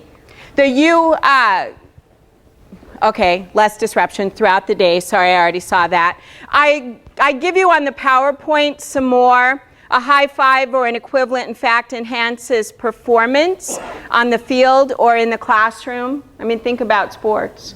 What do you see them doing in all the games? Touching. Unfortunately, they touch in places we best not touch if we want to stay out of the 6 o'clock news. But it releases oxytocin, a hormone that helps create a sensation of trust. So very important. So you'll find on the PowerPoint, I give you even more research to back it up. So the second connection is educators who stand at the door and greet their students have less disruptions in the classroom. What I want you to do is use their name in a positive way. Not, oh, Ferris, it's you. Why are you never absent? Because you know those kids are never absent. But glad to see you today, Ferris. And then if you can name something that you know about them, you know, tie in this connection that you know. How was your dad's birthday party last night? Did you have strawberry or chocolate? Oh, it was what you thought. Or did your dad get that carburetor put in the car? Or something, some little thing. You know little things about your kids that you can say, folks, this takes less than class changing time for this to happen as the kids are coming in. The M stands for make eye contact. Make it on the front side so they don't take it on the back side. So important. Make eye contact. It is extremely important. I'm in kind of a weird spot, and I'm thinking you guys probably feel left out because I don't make as much eye contact with you on this side of the room because of where I have to stand here and not trip into things. So you're probably feeling left out over there because you haven't gotten as much. So you might start acting up because I haven't given you as much eye contact. So here's who was it that asked me about the data? Yeah, here's some more for you. We've increased the use of social media by 600% since 1950. In 1959, children spent 10.5 hours a week watching television. In 2013, children watched 73.5 hours of television per week. Or they're looking at some kind of screen. Everybody multitasks. They're doing two things at once. And then we ask them to come at school and do one thing. So it is a huge thing. The S stands for smile. And this is the one I think we all need help in. We don't realize what we're doing with our faces. You don't realize what you're doing with your face. As a speaker, sometimes it's very intimidating to stand up here, especially when you get called in the first week of school before school started and everybody's thinking, oh my gosh, all I want to do, I don't want to listen to this lady talk. I want to go get my room ready for the kids. And everybody's face is kind of like, you know, I mean, seriously, it is like, oh my gosh. I know it's not because they hate me. I know it's because they're so busy thinking. And when we're thinking, we don't realize what we're doing with our face. And kids are getting a good deal of their information from our body language. So I want us to smile. So this is a TED Talk about smiling and what it does. And this is, you have the transcript. It says smile at the top. So make sure you're looking at the right one. I thought this was so cool. TED Talks has transcripts of all of their things. So is this loud enough?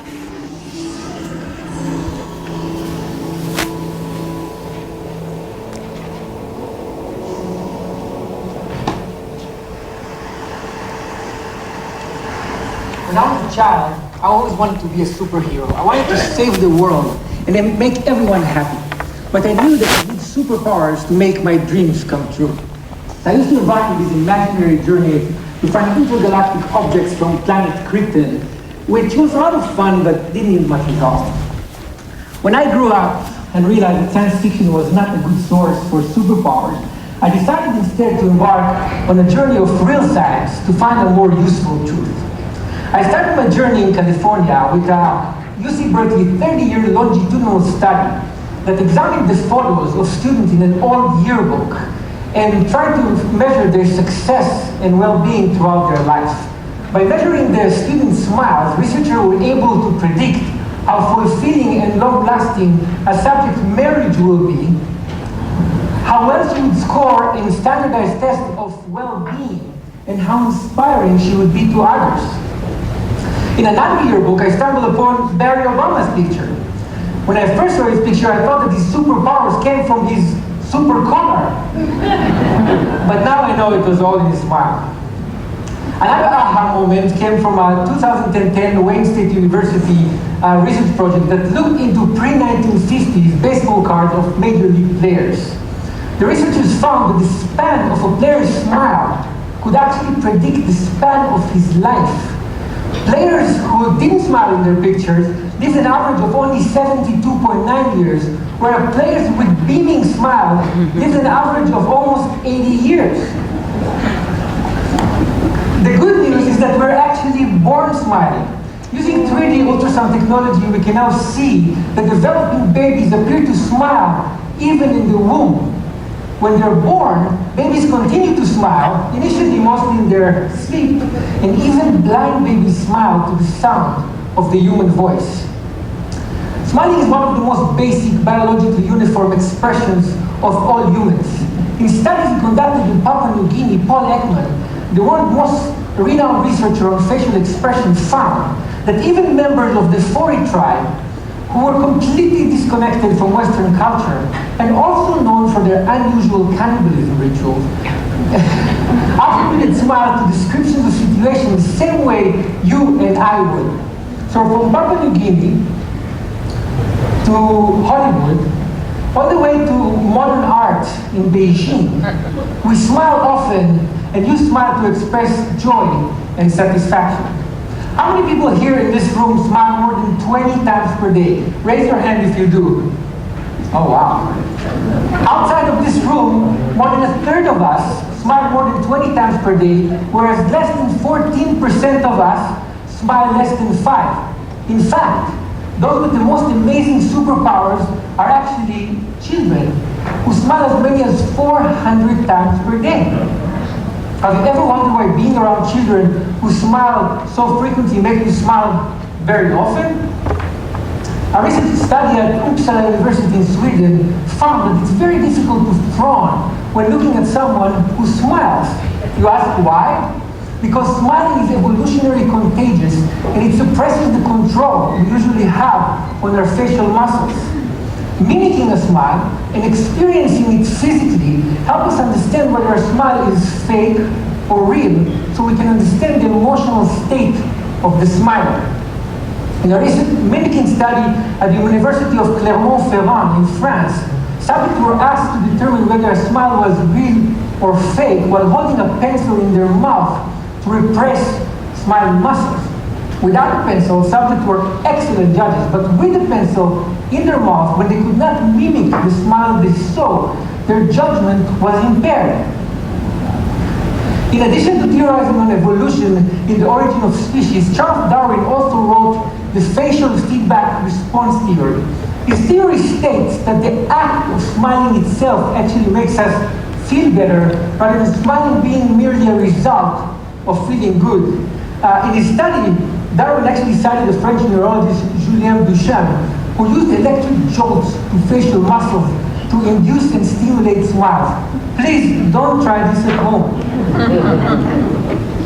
In a related German study, researchers used fMRI imaging to measure brain activity before and after injecting Botox to suppress smiling muscles.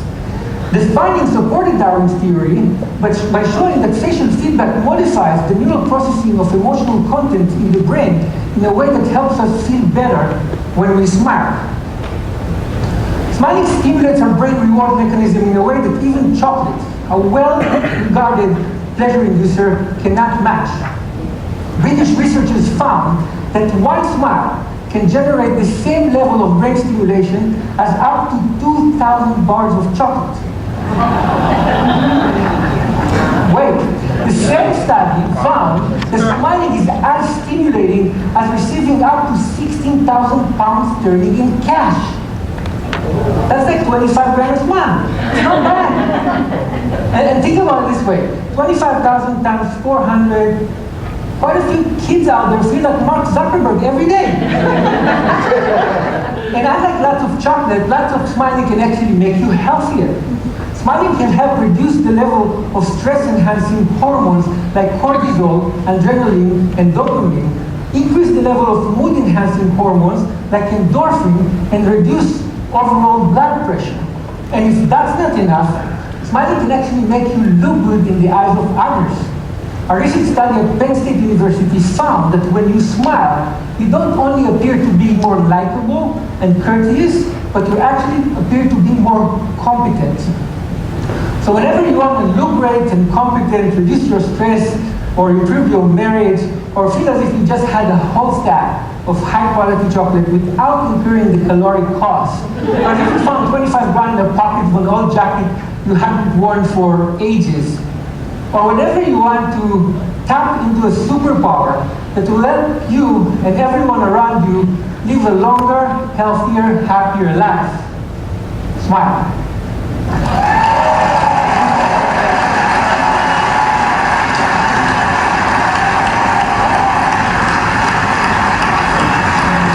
Pretty cool. So if you're an administrator, your job is to get your staff smiling every single morning. It is impossible, did you hear this? It is impossible to frown at someone who is smiling at you. So that kid comes in the door in a bad mood, you're standing there smiling, it is impossible not to. It engages the mirror neurons in the brain. You know how if somebody yawns, what happens? It's because of the mirror neurons in your brain that engage. The same thing can happen with a smile. So did you know there was so much research done on smiling? No. So we have to think about what we're doing with our face. So think about that. The average child smiles 400 times a day. I love that. So they feel like Mark Zuckerberg. I think that's really cool. And we smile 20 times. So we've got to get ourselves charged up. So get yourself a joke a day calendar. I don't think you even have to buy it. I think you can download one off the internet, probably for free. Administrators, you know, walk down the hallway singing, wear a tutu, anything to get your staff smiling. It is fun. And we've got to make education more fun if we want people to stay longer than the 3.2 years that people typically stay in education. So it's got to be more fun for ourselves, not just the kids. All right, so this is Tums. So what I want you to do right now is turn to whoever's sitting beside you and tum them. Not tongue them, tum them.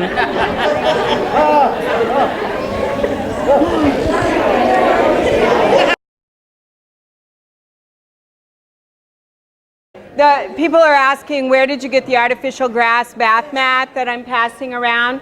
Bed Bath & Beyond, Walmart, Target, all those places have it. It's a plastic mat. It costs approximately $10 to $12 depending on which location you get it at. I'm going to tell you Target is more expensive, sorry, than most places. Bed Bath & Beyond is actually the cheapest place.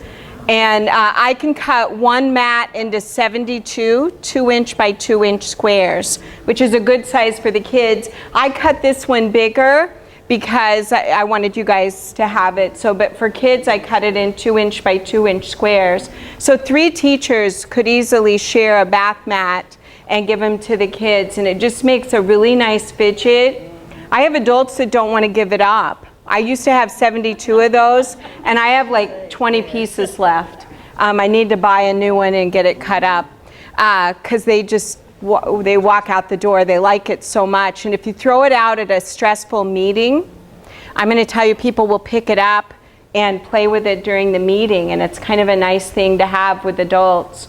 I do have fidget rules for the kids. It has to be one-handed. So it can't be something that takes 2 hands. I let them choose fidgets. I usually talk about this in my ADHD, but it's actually, we all need fidgets. You're all fidgeting. And some of you have ADHD and some of you do not, but we all fidget. But I teach the kids it has to be one-handed. You can come up and choose anything that you want. It has to be quiet. It has to help you pay attention, and it has to stay with you. So I always give the positive. I don't say don't, stop, quit, or no. So I always tell them what they can do with it. And, you know, some nice fidgets. This one's nice because it's a keychain. And you can put it on your finger and it'll stay in your hand. Or you could hook it on a jacket or a belt loop or a backpack. And the kid always has it. The only thing about these, and this goes back to sensory, I don't like the way they smell. So before I give it to a kid, I run it through the top layer of the dishwasher and pull it out before the heat comes on. Or throw it through the washing machine in a lingerie bag. I was just at Meijer, and they had these slap bracelets that had the little feely things on them, and it was a ruler on the inside. Awesome. And Meijer is a Like a Walmart, Target. Walmart, Target place, and how much were they? I want to say maybe $3. $3 for one? I didn't care. No, I know. liked it, so I bought it. Yeah. No, well, my daughter in the summertime teaches summer school for kids with autism, and they love the slap bracelets with the fidgety stuff on it. So that's cool. And Target has them too for $1. But they don't have a ruler on the inside, and that's way cool. So, and I thought slap bracelets went out in the 80s, so they're back. This is a really nice fidget. I always talk to people about putting Velcro up underneath a kid's table and Velcroing it. This is from a company called FiddleFocus.com. I'll pass it around so you can look at it. Dr. Jane makes these and sells them, and they are wonderful because it's 4 different textures. It's heavy-duty industrial Velcro, so you put it underneath the table, and it gives the kid 4 different textures to fidget with, and it stays. So like if you sit in reading group, you know, you might put one under each section at the reading table and teach the kids, you know, to stick their hand under the table and fidget with this, and this won't go flying anywhere. So her website's on the back if you're interested. She also makes these cool fidgets. I just ordered a fidget ring, but I haven't taken pictures of it yet, so I'm not passing it around until I have a picture of it before it just, because I lose stuff all the time. But this is really cool. I'll pass 3 of these around. It's a marble inside, and so I'll have one going that way and one going this way, and it makes a really nice quiet fidget. I think it's important that fidgets are quiet. For my sanity. So here's another, sorry. I wasn't really going to focus on fidgets too much today, but this is nice. This is a pencil case. And so they could keep it in their desk with their pencils in it, but it's really nice. Yeah, I like it. So, I might not get that back. Yeah, it's okay. I know where to buy more. It's Target. Yeah. Yeah, but during school supply season, it's not like they always have it. It's a pencil case. All right, we're going to move on, to affirmations. So we're talking about connections and now affirmations. How many of you sit and look in the mirror in the morning and tell yourself, I'm good enough, I'm strong enough, and gosh darn it, the kids need me? What do we have running in our heads? All those negative thoughts. Guess what? So do the kids. So at the alternative school, what I did for the kids, I made up a list of positive affirmations. I'm good enough. I deserve to do well on this test. I deserve to not get in trouble. I deserve, just lots of little positive affirmations. I give the kids a small stack of Post-it notes. I say, pick the ones that mean the most to you, copy them down, one on each Post-it note, and put it up on the mirror at home. I want you to read those every morning before you come to school. How many of you have ever done anything like that with your kids? Kids need to have those positive thought tracks going through their heads. Let me tell you the statistics on self-esteem. I think it's coming up in a later slide, but I'll just tell them to you now, because this is why affirmations is so important. When kids are 6 years old, 80% of them think they are geniuses. By the time those same kids are 10 years old, only 20% of them think they're geniuses. And by the time they're in high school, the number has dwindled to 5%. We want our kids to think they're geniuses. And Dr. Ken Robinson's going to talk about it in just a little bit, about how kids are geniuses in different ways. So there's the statistics. So sorry, I'm just one slide ahead in my mind. So this is, it's Dr. Ken. I just wrote Ken at the top, and I do have the transcript if there's anybody else that wants a copy of the transcript for this. One more TED Talk, but I promise you this one is worth. Sure. Anybody else? Transcript? All right. Here we go. Oh, okay. It's the computer. Oh, well, I don't know. Actually.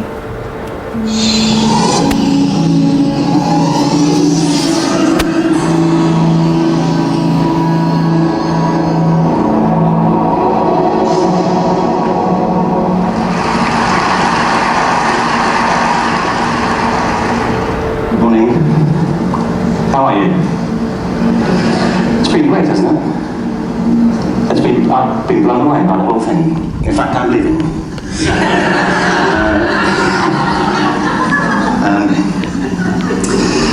There'll be three themes, haven't there, running through the conference, which are relevant to what I want to talk about. One is the extraordinary evidence of human creativity in all of the presentations that we've had and in all the people here. Just the variety of it and the range of it.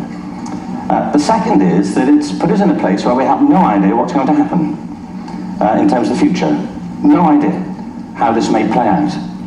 I have an interest in education. Actually, what I find is everybody has an interest in education, don't you? I find this very interesting. If you're at a dinner party and you say you work in education, actually you're not often at dinner parties, frankly. If you work in education, you're not asked, you know, and you're never asked back, curiously. That's strange to me. But if you are, and you say to somebody, they say, what do you do? And you say, you work in education, you can see the blood run from their face. They're like, oh my God, you know, why me? It's my one night out all week. But if you ask people about their education, they pin you to the wall. Because it's one of those things that goes deep with people, am I right? Like religion and money and other things. So I have a big interest in education, and I think we all do. We have a huge vested interest in it, partly because it's education that's meant to take us into this future that we can't grasp. If you think of it, children starting school this year will be retiring in 2065. Nobody has a clue, despite all the expertise that's been on parade for the past 4 days, what the world will look like in 5 years' time. And yet we're meant to be educating them for it. So the unpredictability, I think, is extraordinary. And the third part of this is that we've all agreed, nonetheless, on the really extraordinary capacities that children have, their capacities for innovation. I mean, Serena last night was a marvel, wasn't she? Just seeing what she could do. And she's exceptional, but I think she's not, so to speak, exceptional in the whole of childhood.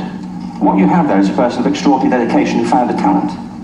And my contention is all kids have tremendous talents, and we squander them pretty ruthlessly. So I want to talk about education, and I want to talk about creativity. My contention is that creativity now is as important in education as literacy, and we should treat it with the same status. Thank you.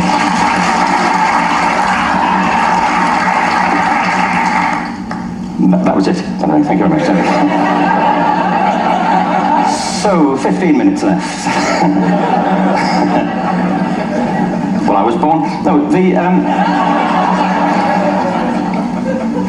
I had a great story recently. I love telling it, of a little girl who was in a drawing lesson. She was 6 and she was at the back drawing, and the teacher said this little girl hardly ever paid attention.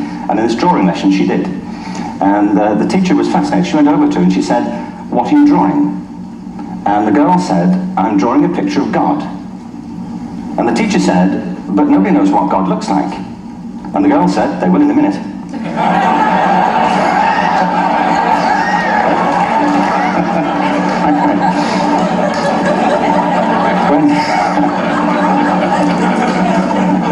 When my son was 4 in England, actually he was 4 everywhere, to be honest. I mean,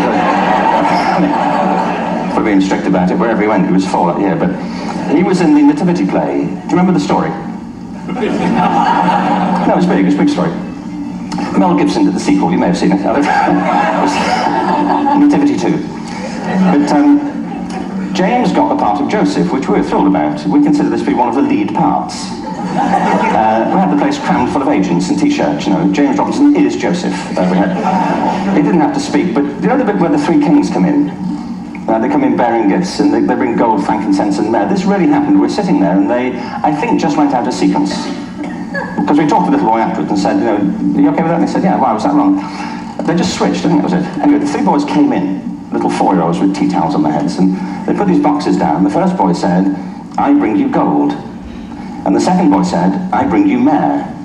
And the third boy said, Frank sent this.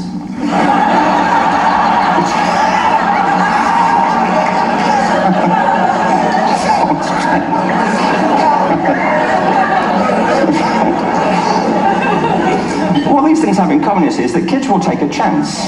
You know, if they don't know, they'll have a go. Am I right? They're not frightened of being wrong. Now, I don't mean to say that being wrong is the same thing as being creative.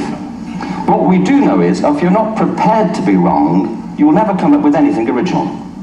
If you're not prepared to be wrong. And by the time we get to be adults, most kids have lost that capacity. They have become frightened of being wrong. And we run our companies this, by the way. We stigmatize mistakes. And we're now running national education systems where mistakes are the worst thing you can make. And the result is that we are educating people out of their creative capacities. Picasso once said this. He said that all children are born artists. The problem is to remain an artist as we grow up. I believe this passionately, that we don't grow into creativity, we grow out of it.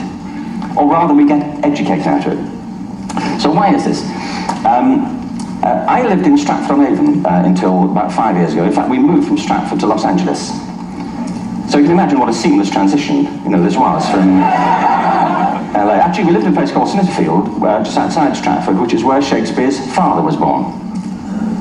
Are you struck by a new thought? I was. You don't think of Shakespeare having a father, do you? Do you? And you don't think of Shakespeare being a child? Do you? Shakespeare being 7?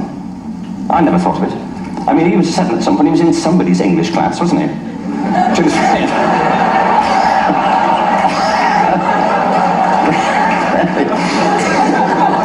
How annoying would that be? You know?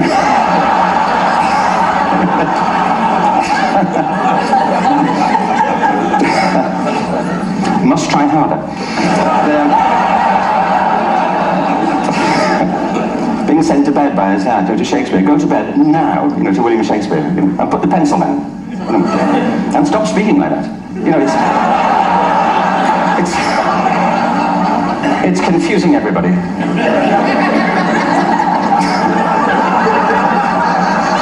Anyway, we moved from Stratford to Los Angeles, and I just want to say a word about the transition. Actually, my son didn't want to come. I've got 2 kids. He's 21 now, and my daughter's 16. He didn't want to come to Los Angeles. He loved it, but he had a girlfriend in England. This was the love of his life. Sarah, he'd known her for a month. Mind you, they'd had their 4th anniversary. Because it's a long time when you're 16. Anyway, he was really upset on the plane. He said, I'll never find another girl like Sarah. And we were rather pleased about that, frankly, because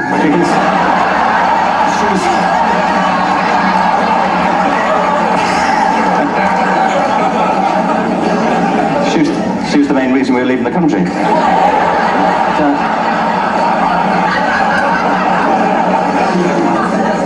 But something strikes you when you move to America and when you travel around the world. Every education system on earth has the same hierarchy of subjects. Everyone, doesn't matter where you go. You'd think it would be otherwise, but it isn't. At the top are mathematics and languages, then the humanities, and the bottom are the arts, everywhere on earth. And in pretty much every system too, there's a hierarchy within the arts. Art and music are normally given a higher status in schools than drama and dance. There isn't an education system on the planet that teaches dance every day to children the way we teach them mathematics. Why?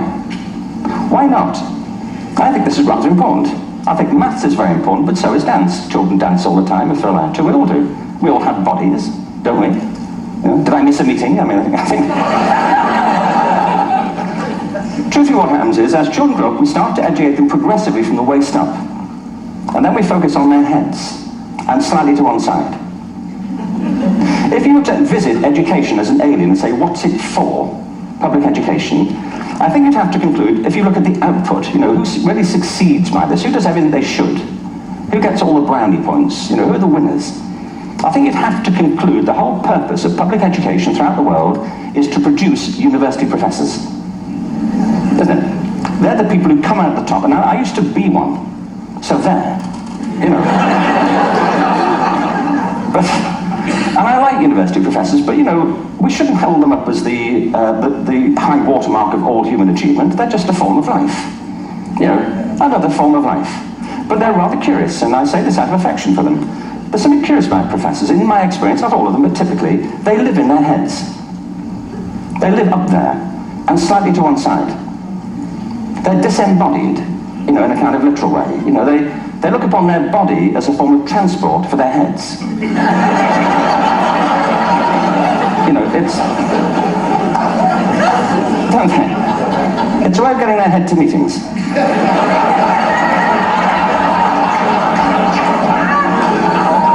If you want real evidence of out-of-body experiences, by the way, get yourself along to a residential conference for senior academics and pop into the discotheque on the final night. And there you will see it, grown men and women writhing uncontrollably off the beat. Waiting till it ends so they can go and write a paper about it. Now, our education system is predicated on the idea of academic ability. And there's a reason. The whole system was invented around the world. There were no public systems of education really before the 19th century. They all came into being to meet the needs of industrialism. So the hierarchy is rooted on two ideas. Number one, that the most useful subjects for work are at the top. So you were probably steered benignly away from things at school when you were a kid, things you liked, on the grounds you would never get a job doing that. Is that right? Don't do music, you're not going to be a musician. Don't do art, you won't be an artist. Benign advice, now profoundly mistaken. The whole world is engulfed in a revolution. And the second is academic ability, which has really come to dominate our view of intelligence because the universities designed the system in their image. If you think about the whole system of public education around the world, it's a protracted process of university entrance. And the consequence is that many highly talented, brilliant, creative people think they're not. Because the thing they were good at school wasn't valued or was actually stigmatized. And I think we can't afford to go on that way. In the next 30 years, according to UNESCO, more people worldwide will be graduating through education than since the beginning of history. More people. And it's the combination of all the things we've talked about, technology and its transformational effect on work, and demography and the huge explosion in population. Suddenly, degrees aren't worth anything. Isn't that true? When I was a student, if you had a degree, you had a job. If you didn't have a job, it's because you didn't want one. And I didn't want one, frankly, so... but now, kids with degrees are often heading home to carry on playing video games. Because you need an MA, where the previous job required a BA, and now you need a PhD for the other. It's a process of academic inflation, and it indicates the whole structure of education is shifting beneath our feet. We need to radically rethink our view of intelligence. We know three things about intelligence. One, it's diverse. We think about the world in all the ways that we experience it. We think visually, we think in sound, we think kinesthetically, we think in abstract terms, we think in movement. Secondly, intelligence is dynamic. If you look at the interactions of a human brain, as we heard yesterday from a number of presentations, intelligence is wonderfully interactive. The brain isn't divided into compartments. In fact, creativity, which I define as the process of having original ideas that have value, more often than not, comes about through the interaction of different disciplinary ways of seeing things. The brain is intensely, by the way, there's a shaft of nerves that joins the two halves of the brain called the corpus callosum. It's thicker in women. Following on from Helen yesterday, I think this is probably why women are better at multitasking. Because you are, aren't you? There's a raft of research, but I know from my personal life. If my wife is cooking a meal at home, which is not often, thankfully, but if she's doing... she's good at some things. But if she's cooking, she's dealing with people on the phone, she's talking to the kids, she's painting the ceiling, she's doing open heart surgery over here. If I'm cooking, the door is shut, the kids are out, the phone's on the hook. If she comes in, I get annoyed. I say, Terry, please, I'm trying to fry an egg in here.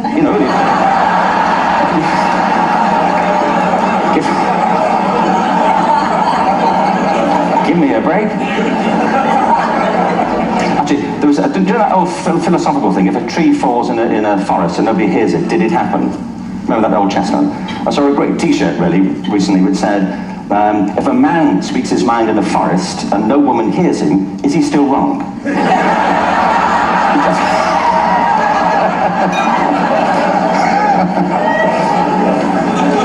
And the third thing about intelligence is it's distinct. I'm doing a new book at the moment called Epiphany, which is based on a series of interviews with people about how they discovered their talent. I'm fascinated by how people got to be there. It's really prompted by a conversation I had with a wonderful woman who most people have never heard of. She's called Gillian Lynn. Have you heard of her? Some have. She's a choreographer and everybody knows her work. She did Cats and Phantom of the Opera. She's wonderful. I used to be on the board of the Royal Ballet in England, as you can see. And anyway, during I had lunch one day, I said, how'd you get to be a dancer? And she said it was interesting. When she was at school, she was really hopeless.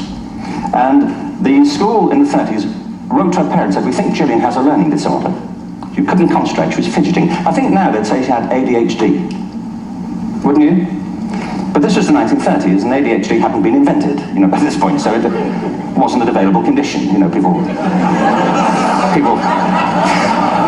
People weren't aware they could have that. Anyway, she went to see this specialist. So this oak panel room, and she was there with her mother, and she was led and sat on this chair at the end, and she sat on her hands for 20 minutes while this man talked to her mother about all the problems Gillian was having at school. And at the end of it, because she was disturbing people, her homework was always late and so on, little kid of 8, in the end, the doctor went and sat next to Gillian and said, Gillian, I've listened to all these things that your mother's told me. I need to speak to her privately. So he said, wait here, we'll be back, we won't be very long, and they went and left her. But as they went out of the room, he turned on the radio that was sitting on his desk. And when they got out of the room, he said to her mother, just stand and watch her. And the minute they left the room, she said she was on her feet, moving to the music. And they watched for a few minutes, and he turned to her mother, and he said, Mrs. Lynn, Gillian isn't sick, she's a dancer. Take her to a dance school. I said, what happened? He said, she did. I can't tell you how wonderful it was. We walked in this room, and it was full of people like me. People who couldn't sit still. People who had to move to think. Who had to move to think. They did ballet, they did tap, they did jazz, they did modern, they did contemporary. She was eventually auditioned for the Royal Ballet School. She became a soloist, she had a wonderful career at the Royal Ballet. She eventually graduated from the Royal Ballet School, found her own company, the Gillian Lynn Dance Company, met Andrew Lloyd Webber. She's been responsible for some of the most successful musical theatre productions in history. She's given pleasure to millions, and she's a multi-millionaire. Somebody else might have put her on medication and told her to calm down. Now, I think...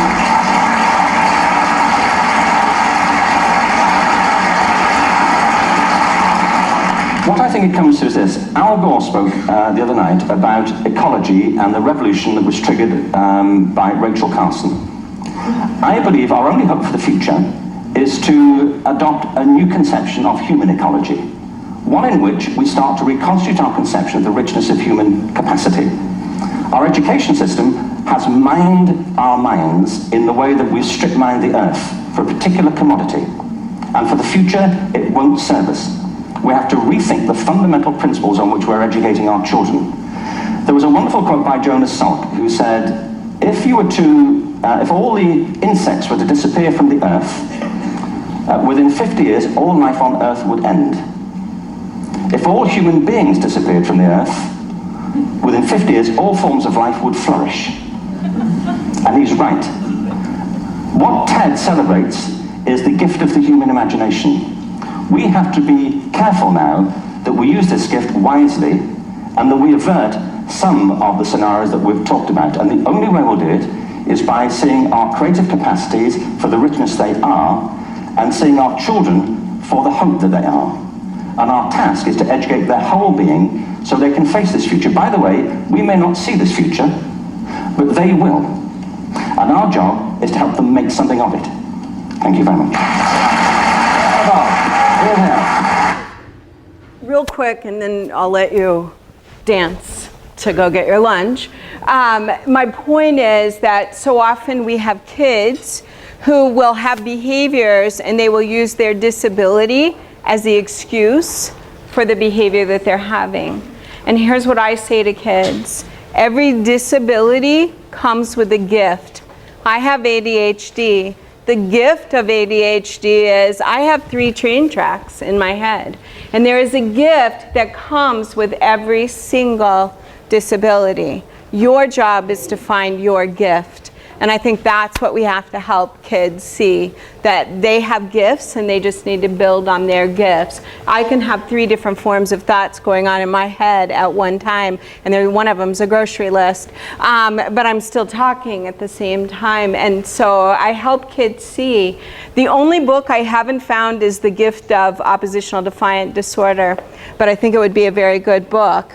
There is one called The Gift of ADHD. There's The Gift of Dyslexia, The Gift of Autism, The Gift of Alzheimer's. So think about that as you're eating your lunch, and I'll let you give directions on lunch. All right. But you must dance to get your lunch. On this side, and we have hot. All right. So remember, we're spelling CAPE, and the P stands for positive praise, which you've heard me mention quite a few times, but now I want to define exactly what I mean by positive praise. Because she's right, she's gone, but she was right. Positive praise does not mean saying good job. So I'm going to ask you, are you a Bill or a Walter? And Bill and Walter are 2 principals that I've had in my past. And I've worked for a lot of principals, but Bill and Walter are diverse opposites of each other. Bill was my very first ever principal, and I was with him for 11 years, so it's all I thought a principal did. For 11 years, once a year, Bill would come into my room, watch me teach, leave a Post-it note on my desk that said, "Good job." That afternoon in my box would be the pink sheet of paper and my evaluation, and it would say, "Laura does a good job." I did not know if it was a good job on proximity, a good job on the math lesson or the social studies lesson or whatever he happened to witness. I was an elementary teacher at the time. I didn't know if it was a good job my shoes matched that day, because there were days my shoes did not match.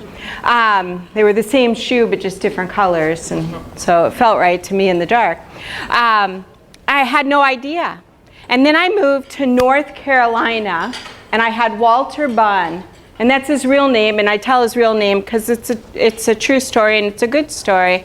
Walter, I was a 4th grade teacher, and Walter came in my classroom the very first week of school every single day for an hour and sat in the back of my room with a clipboard and a stopwatch, and he's writing, and I'm just a nervous wreck. I think, oh my gosh, 12th year of education, I'm getting canned. You know, why would this principal be in here so much? So he called me into his office the first Friday, and I thought, this is it. Didn't even make it 12 years at this profession. You know, what am I going to do? Sell shoes? I don't know. And he said, "Laura, I'd like to talk to you about your teaching." I said, "Okay." He said, "I just love the way you use proximity." He said, "My gosh, you're all over the room. The kids never know where you're going to pop up. Makes them really pay attention. That is so cool." He said, "In your wait time, did you take a class on wait time?" And I'm like, "Yeah, I really did." And I'm waiting for the bomb. You know, I'm thinking, oh, he's sandwiching, you know, the good things, and then, pow, you're fired, and it was nice knowing you. That'll be my good positive out the door. And he just continued to tell me things that he liked about my teaching. And I said, "Oh my gosh, Walter, you have no idea how pleased I am to hear that you like what I'm doing." I said, "I really thought you thought I was a horrible teacher." And he said, "Why would you think that?" And I said, "Well, you've been in my room every single day for an hour at the end of the day, and I'm just not used to a principal coming in and spending that much time in my classroom, so I thought you thought I was doing a terrible job." He said, "Well, honey, I come in your room at the end of the day to do my reports." He said, "I just love listening to you teach." He said, "Those kids, they just hang on your every word." He said, I do declare, I believe you could teach those kids to build a nuclear reactor, and they would build a nuclear reactor. He said, I do believe it's your accent.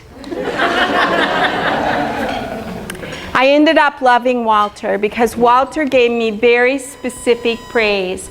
It wasn't all positive. Sometimes Walter would say, you know, did you know that you did this? And here's a new way to think about doing this. And they're offering a class on this. Would you like to go to it? Very great constructive points that he would point out.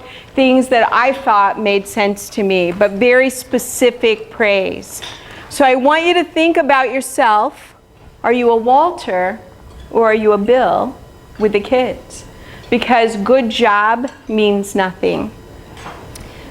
Good job holding the door open because someone's arms were full, because that's being respectful of others, is specific praise.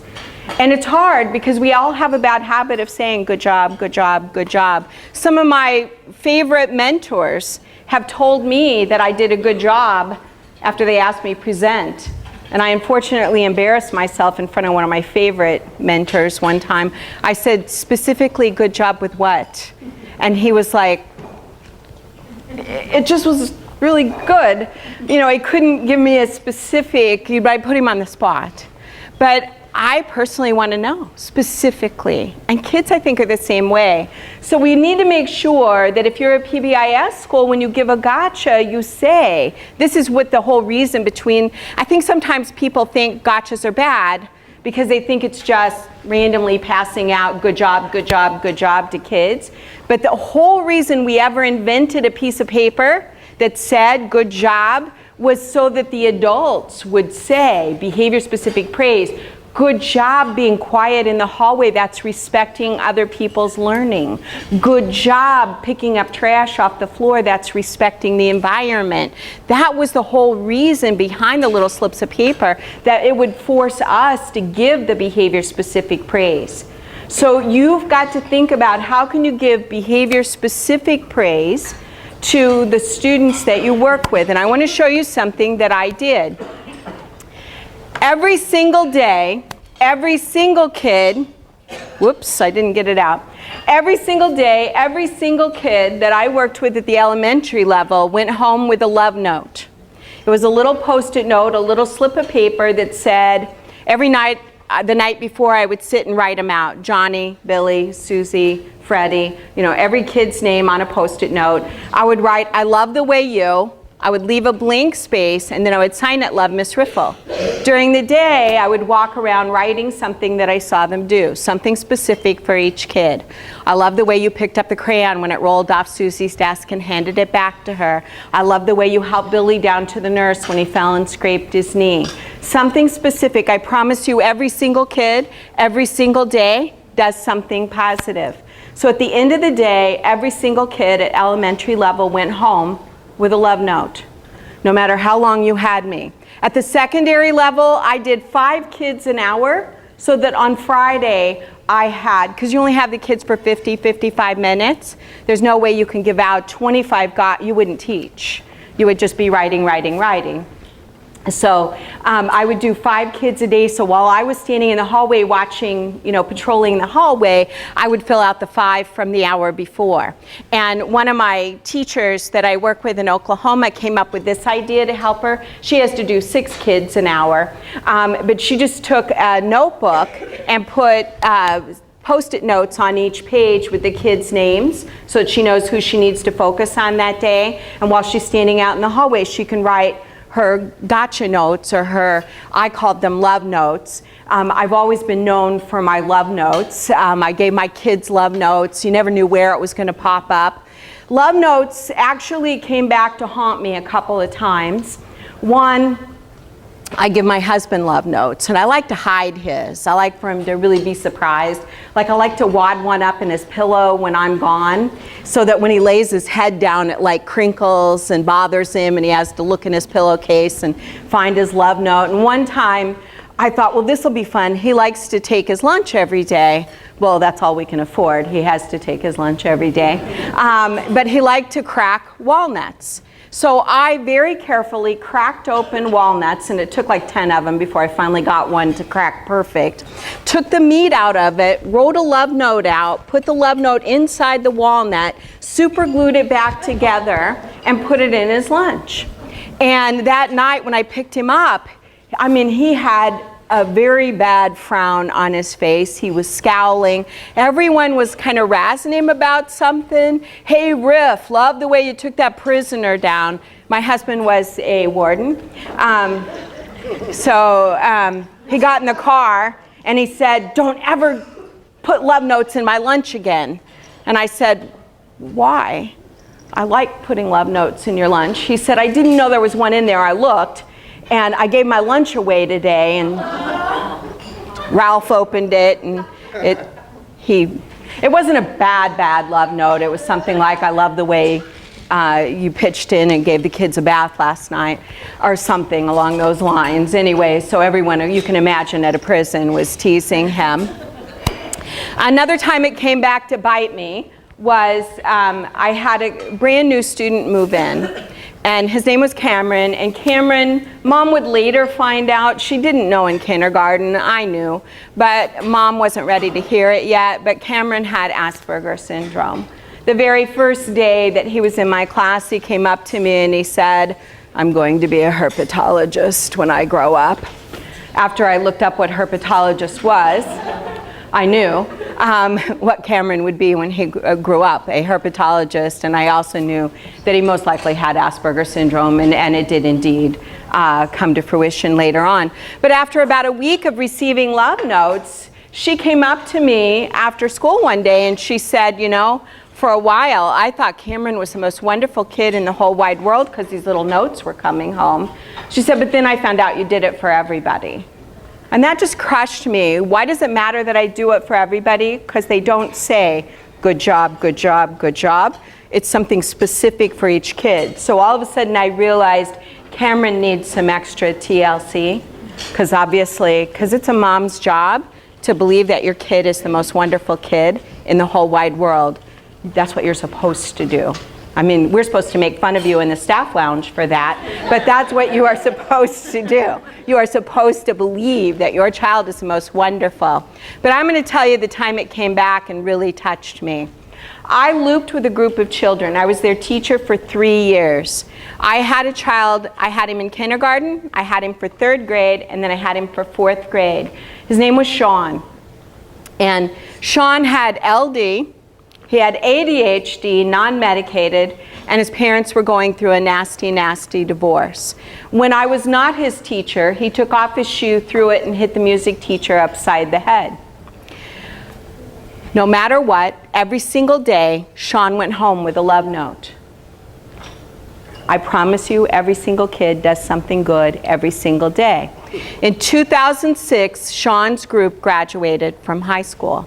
Sean's mother Googled me. Had to find you. I asked Sean who his favorite teacher was of all time, and he said it was you. And I wrote back, well, I had a 3 out of 13 chance, and I was his kindergarten teacher, and you always love your kindergarten teacher. She goes, no. He loves you. He thinks you were the best teacher ever because he said you're the first teacher to get him, to understand him. And then she wrote, P.S. He still has every single love note you ever gave him. He keeps them in his underwear drawer, and you know you keep the good stuff in your underwear drawer, and she said he takes them out and reads them all the time. So do you think it matters? Yeah.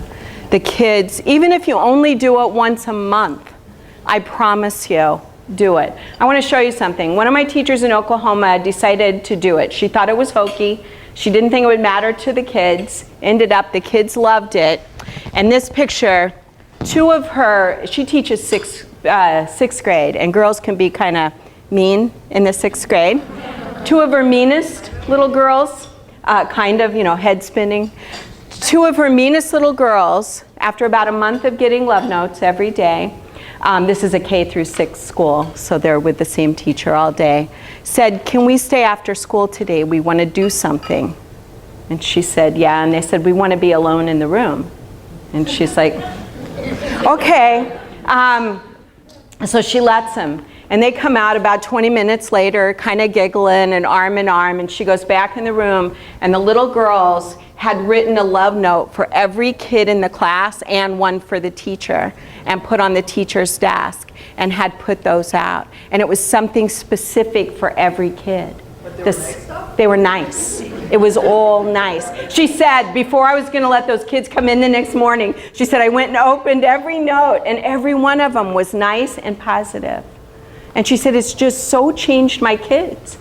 And, I promise you, it really will change your kids. Remember, we can improve behavior by 80% just by pointing out what one person is doing correctly. Now, when I taught little bitty kids, I read their notes out loud. Johnny, you can line up. I love the way you, and I would read what was on his love note. Now, older kids, when I taught middle school and high school, I would just hand them their notes. But I'm going to tell you, not once have I ever seen a kid wad it up. I've never seen a kid throw it away. And kids write me. I'm friends with them on Facebook after they get married and grown up, and I'm no longer their teacher. I would never be friends. Well, they didn't have that back when I taught, but I wouldn't do that now. I don't recommend that. But now that they're all grown and adults, and they'll write me back and say, I still have. The group that I looped with, the very last day that I had them, I handmade them all little wooden mirrors. I had my dad cut out a wooden mirror, hand mirror shape, and I painted each one to match what I thought fit their personality, something that I knew that they liked. And I painted around the mirror, you are looking at someone I'm very proud of. And I gave it to the kids on the last day of school. And just recently, and these kids are all in their 30s, they're all 33, 34 years old. One kid said, Miss Riffle, I still have the mirror you gave me. And all of a sudden, everybody else jumped online. I still have mine, I still have mine, I still have mine. And so those little things that you do really do make a difference for the kids. So every single day, or if you're secondary, every single week, promise you it'll make a difference. And if you're an administrator, do the same for your staff. And I want you to be Walter, not Bill, because good job just doesn't mean anything. So this is called Gen ratio, or positive to negative. Remember I told you on the 3x5 card, I wanted you to shoot for 4-to-1. This is actually called Gen ratio. It's a philosophy, and it says that for every negative that you hear about yourself, it actually takes 8 positives before you feel good again. 8 positives. So I ask for teachers to start with a 4-to-1 ratio, because 8-to-1 seems like it's something you can't aspire to, but I promise you, you will get there. But I want you to remember, think about yourself. When you hear something negative, how long does it take before you feel good again? A parent comes in and jumps on you about one little thing. How long does that bother you before you start to feel good again? It takes a while. So Gen ratio, and it's all about what goes in, what goes out comes back to you. It's that saying that I had up there earlier, energy flows where attention goes. Where we put our attention is where the energy in the school, the energy in our classroom, the energy in our life, the energy in our families even, where it flows. So if we focus on the positive things, that's where the energy is. That's why positive behavior support was so successful, because it changed people from walking down the hallway saying, stop that, cut that out, don't do that, quit that, don't do that, to people walking down the hallway and saying things like, wow, this is really being respectful. Wow, this is really being resourceful. This is really being responsible. This is really being safe. And we started focusing on kids doing the right thing instead of kids not doing the right thing. So there's a way to figure out. I like to do this with the junior high and high school kids. I have them watch TV and figure out what the Gen ratio of what they watched on TV. How many positive things and how many negative things. And we talk about what you're bringing into your body.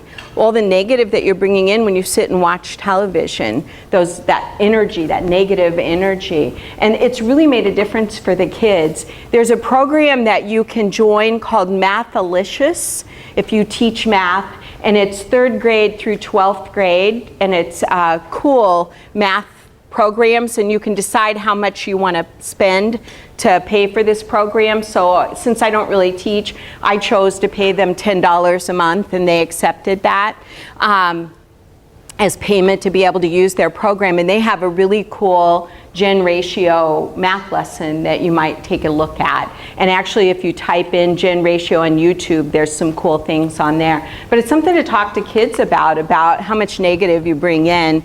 And when adults complain to me about how bad their classes are, this is the funniest thing. I won't tell you what state I was in, but I was in a state doing a training, and during the training, this lady's phone rang, and she answered it, and instead of saying just a minute and leaving the room, she sat and talked while I'm talking.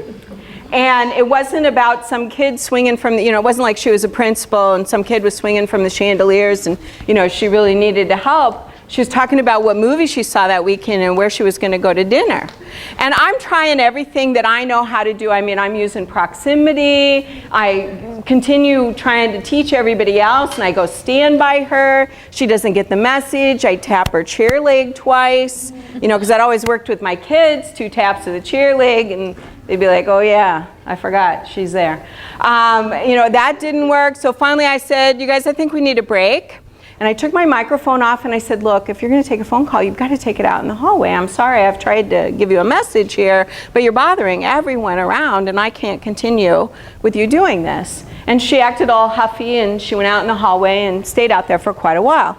At the end of the whole seminar, she comes up to me and she goes, I got a question for you. What do you do about these kids that are just so disrespectful? I have to tell you, it was really hard. I wanted to say, you mean like taking a phone call? Because what goes out comes back. It's like a boomerang. What goes out comes back. So sometimes we have to look at what's going on in our life. I like to sit and watch kids play outside and listen to the gen ratio of outdoor recess. How many positives are said, how many negatives. These are just some things to think about. So in 1 hour, students hear 45 corrections and 3 positives. That's a gen ratio of 3/45, which is 6%, if I did my math right, which is really low. We would like to have it more like an 80%. So we can improve behavior. I'm just throwing this out one more time because I think it's so important. We can improve behavior by 80% just by pointing out what one person is doing correctly. And I can't say that one enough. So the E stands for education, which is just the definition. It means the act of us imparting knowledge on kids. And while we're in school, learning how to be an educator, they teach us how to teach math and science and social studies and all those things that we teach to kids that are part of our core curriculum. But how many of you had a class on how to teach social skills to kids? Unless you went into special education, which you did. But before that, how many of you had a class on how to teach social skills to kids? Anybody? What's so important about social skills? Everything. How to relate, how to sit and listen, all those things. I'm going to tell you, the kids that you have now in your schools are part of what's wrong with education right now. We condense the curriculum in kindergarten, all the way down in kindergarten. When I talk kindergarten, our job, as a kindergarten teacher, my job was to teach kids social skills, how to get along, how to relate, how to solve your own problems, how to talk to other people, how to play with other people. We don't have time to do that anymore because now they have to be reading by the time they leave kindergarten. It used to be I would have 3 kids who could read. Every year it was funny, I always had 3 kids who could read. The rest knew their letters, knew how to cut, but basically our motto was a child's work is play. And so now we don't have time to teach that in kindergarten. And my emails just get worse and worse every year. The kids are different now. The kids are different now. You know what? The kids aren't any different. We changed how we teach kids. So no matter what grade you work with, our job isn't just to educate them in math. We've got to be teaching them. What does it mean to be respectful? What does it mean to be responsible? What does it mean? And it's so easy to do that in all of our core subjects. We can do it in math. We can do it. You can do the math ratio of gen ratio, and there's a math lesson for you for a day. You can write about it. You can draw about it. You can sing about it. You can skip about it. I mean, there's just a million different ways that we can work it into our core curriculum, but it's something that we've got to think about, because the kids that you have now were kindergartners. It happened. So it happened with this year's seniors were kindergartners when they had to learn how to read. So all of us are working with kids from that point forward, that kindergarten was no longer how to get along. So it's something that we've got to think about. We've got to add it back into the curriculum somehow, whether you teach it in English, social studies. I mean, there's a million ways to connect it, but I just want you to think about that. It's so much more than just imparting knowledge. So here's another cape for you. It's how we communicate to kids. It's how we have ambiance in our classroom. Wouldn't you like to have ambiance in your classroom? It's the pacing, and I know my pacing is too fast. And it's our expectations, not our rules, but our expectations. And that's something we have to change. That's a mindset. So we'll talk about each one of those. So how we communicate to kids and how we communicate with parents. This is something that I did that I found extremely beneficial. My daughter is finding out this year, as her first year of a teacher, that this works really well for her. Every Friday, I sent home my lesson plans. I had them condensed down to a front and back, one page, and I sent home my lesson plans for the whole next week. Told the parents every single thing I was going to be doing in reading, social studies, math, science. And when I taught secondary, you know, I just told them what each hour was going to do for the week, because it's different. Every Thursday night I did my lesson plans. I took it to Kinko's so that I could run it on color paper. I thought it was important. It was worth me spending the money to get color paper, because white pages tend to get lost in the homework, and a bright purple or a bright yellow or a bright orange tends to stand out, and parents pull it out. The cool thing that happened for me, and it's starting to happen for my daughter too, parents would read that, and I would put little sneaky notes in there, like if you bring in an empty toilet paper tube holder, you get 2 points in something, you know, little sneaky things. And so it got the kids reading it. It got the parents reading it. Parents started reading what I was doing, and they go, oh, you're studying Russia? I have these nesting dolls. Oh, I went to the library and I found this really cool book about Russia, and parents would start sending in things. I remember in science I was teaching open circuit and closed circuit, and this dad volunteered to come in, and he brought in all these Christmas lights and showed the kids the difference. You know how some lights will stay on if one bulb is pulled out and another? So he taught the kids about that. He brought in a doll that if you held her hands, both hands, she would laugh, but if you let go of one hand, she would stop laughing. And he taught the kids how, you know, closed circuit, open circuit, and how cool that was. And those kinds of things started happening. So it's communicating that we're a team, we're working together. So how many of you send home your lesson plans now? How many of you think you might change? Well, I only convinced one or two of you. Oh, you're not all teachers, but still, my niece is encourage them, but my niece is a resource special ed teacher, and I make her send home what she's working. I'm kind of a mean aunt. I make her send home what she's working on with each one of the kids. It has to be private because it's special education, but I make her send home each week. This is what we're working on, kind of a IEP at a glance for the week. So little things like that. One of the things that I want you to share with parents, and I have a really cool PowerPoint on my website called Bedtime for Bonzo. And it's a parent training. It's on the parent page on my website. Bedtime for Bonzo, B-O-N-Z-O. Bonzo was a movie. Bedtime for Bonzo was the name of a movie that Ronald Reagan was in. My husband and I lived with an adult who had autism, bipolar condition, obsessive-compulsive disorder, intellectual disabilities, and mild cerebral palsy. His name was Jay, and Jay lived with our family for a decade. Jay would still be living with our family, except that he died of a sudden coronary heart attack on January 7th, 2009, and we lost Jay. But Jay watched the movie Bedtime for Bonzo. It has a chimpanzee in it, and he just fell in love with Bonzo. And so from the point of seeing that movie, every time my husband or I would say, Jay, it's bedtime, he'd go, Bedtime for Bonzo. So that's why I named it that. But in the PowerPoint, I teach parents how to get their kids to bed on time using a surefire technique, because guess who suffers if the kids don't sleep enough? You, who are working with the kids.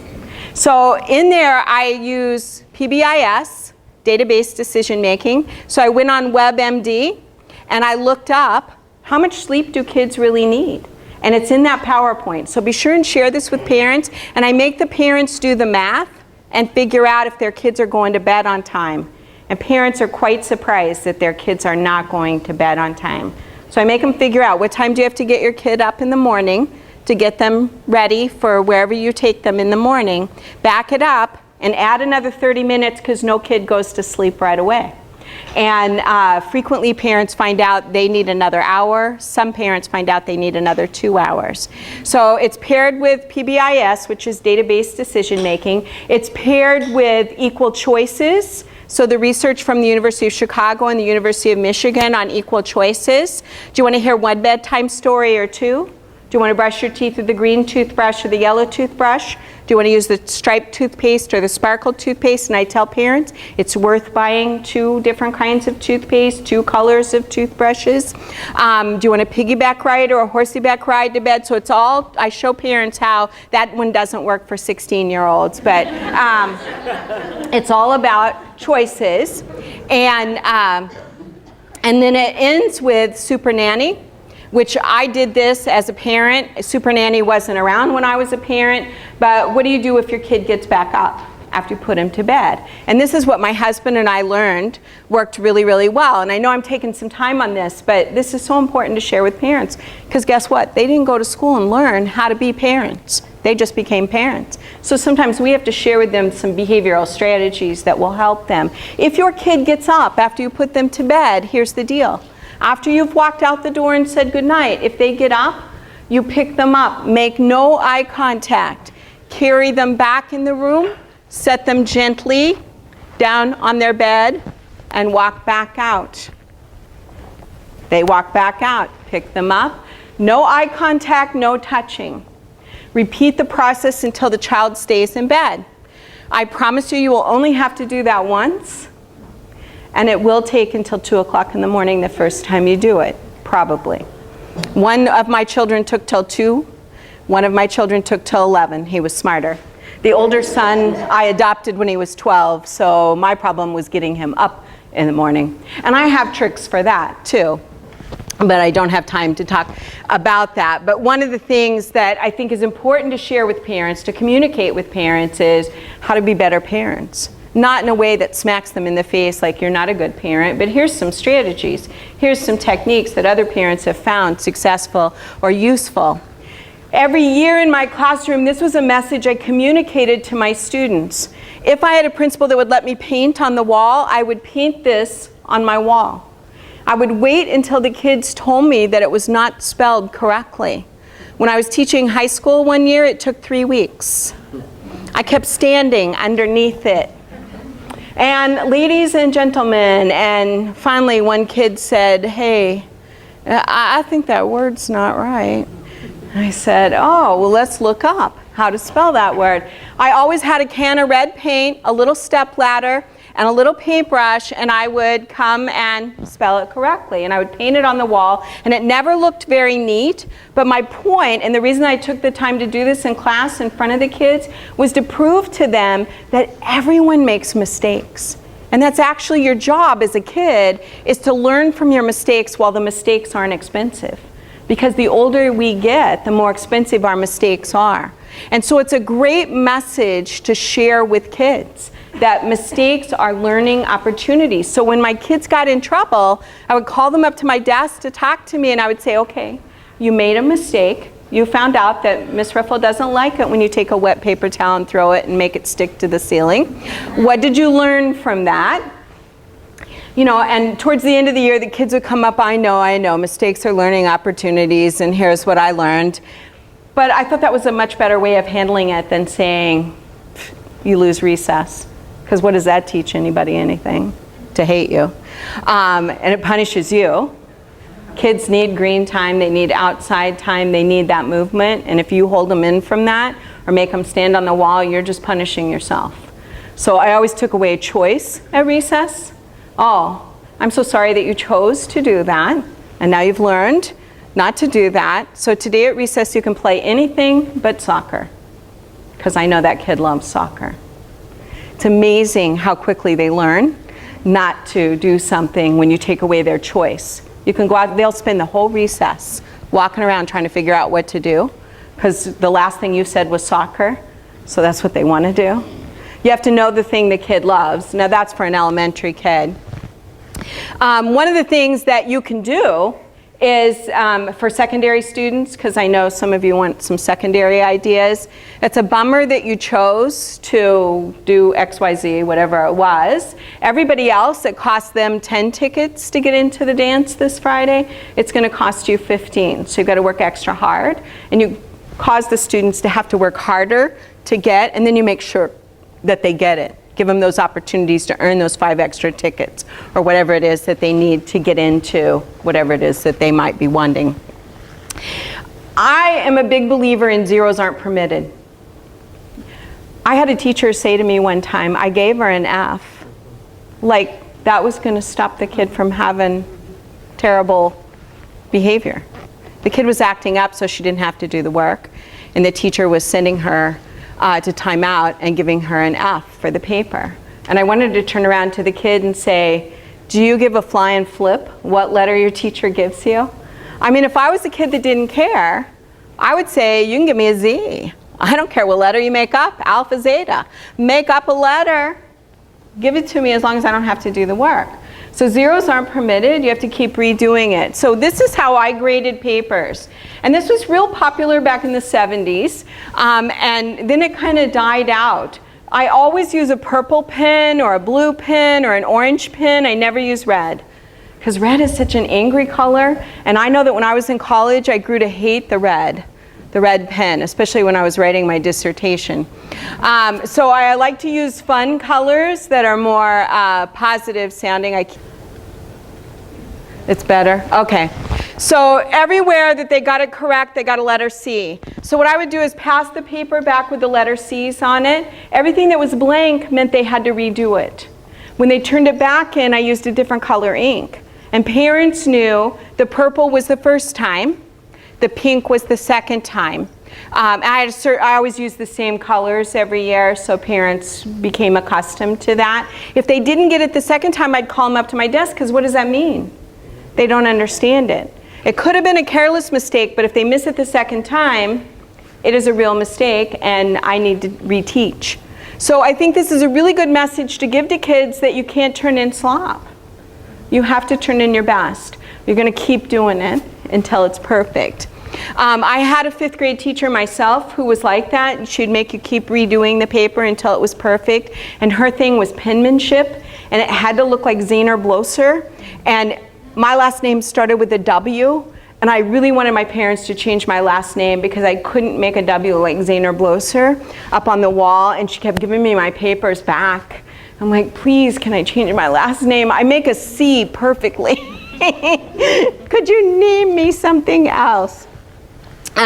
So it's not one and done. I really like 3 stars and a wish. How many of you have heard of 3 stars and a wish? Anybody? 1? Yeah, it came from John Morris in Haversham, England. He developed it. He asked his middle school teachers, how do you grade kids' writing papers? And they said, gosh, we spend hours circling every word that's misspelled, capitalizing every letter that wasn't capitalized that should be, showing them that they had a run-on sentence. We write and write and write all over these papers, and then the kid turns in another paper, and it's just as bad as the one that they gave us. And he said, I want you to stop. Quit.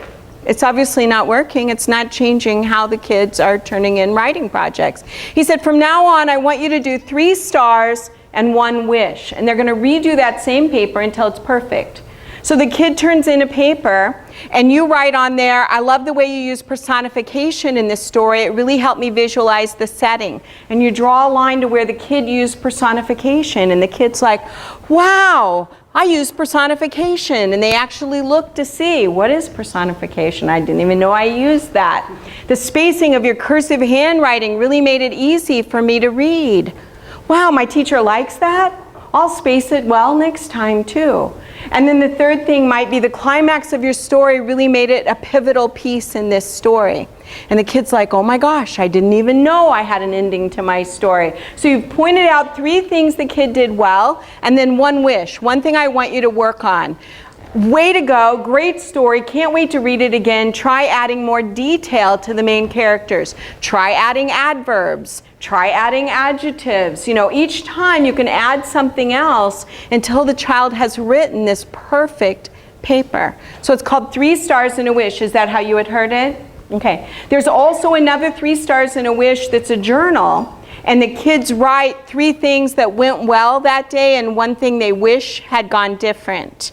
And so that's great insight into what's going on in their lives. So it's a cool thing. Yeah. What do you do with the student that will just sit there and not do anything? Well, that's when you come in on their right side. I've tried that with him, and he just refuses outright to do anything. To write anything? To do anything. It could be his favorite thing in the whole world, and he would refuse to do it just because it's with me, or because he doesn't like to be pulled out of the classroom. I really think if you try choices, you can write with this glitter pencil. I'll let you use my special pencil. I mean, really, try choices, and if it doesn't work, email me. I come with a lifetime guarantee. As long as I'm alive, you can email me, and I will brainstorm back and forth with you. Okay. And you'll have to fill me in and tell me more about the kid. Yeah. Okay, ambiance. How many of you took a class on ambiance in the classroom? Do you know I almost die sometimes when I walk into classrooms when I'm observing in schools? Because some of the classrooms are so disgusting. I mean, disgusting in many different ways. Sometimes there's too much going on, and I'm so overwhelmed, I don't know where to look. And sometimes there's nothing going on, and it's so obvious that no one cares. So, and that it comes out in the classroom. So I want you to understand feng shui. I just published a new book with Corwin, and I wrote a whole chapter called Feng Shui for the classroom, and it's about colors. And it's not hokey, you guys. Businesses like Nordstrom's, places like that, they all use feng shui because they know it increases productivity, it increases buy-in from customers, and the same thing happens in your classroom. And so I have a PowerPoint on my website about feng shui. I'm going to talk to you a little bit about feng shui today. But if your room is a hot color, like red, orange, bright yellow, these are hot colors and they induce a lot of activity. I'm going to tell you I made a huge mistake one year. I always painted a mural on my wall. And one year, I was teaching 3rd grade, and I knew that we were going to talk about the rainforest, so I painted an entire rainforest on a whole wall in the classroom. And I mean, I had parrots, and there was so many, every color in the rainbow. And those kids were so up all year. So the next summer, I painted an ocean theme with nice blues and grays and a subtle whale, and you know, it was just, it was the same kids too, because that was the group that I looped with, and they were just so much calmer. Same kids. So just the colors in the room, I got rid of all the frogs and toads and things that were, it was one of those lessons learned kind of a thing. But the science of feng shui, so too much color is not good. Also, and I don't have time today to go into all the colors, but just know, stay away from reds, stay away from oranges, bright yellows, a lot of it in your room. Blue and light yellow are really the best colors, the most calming. soft hues. The other thing is, I want you to think about how classrooms are formed, and I know that many of you just help classroom teachers with ideas in their classroom with the kids that they're working with, but I want you to think about how they've got their kids sitting. Because sitting in rows like this is not good for kids. Kids should actually be sitting, research says, in a U shape is really the best. Because this is really hard for me, I'm kind of limited by space. You really should be able to be 2 steps away from every kid in your room.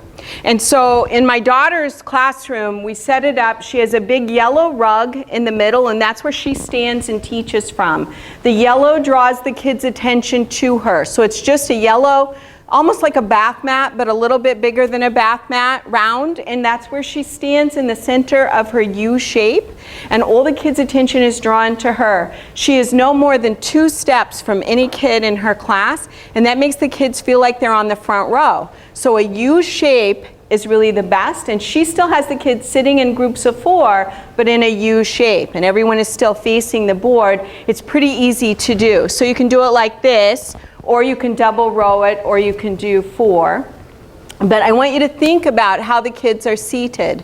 I'm just going to tell you personally, I was a W, which I've already shared, and back in the 50s, teachers made kids sit in alphabetical order.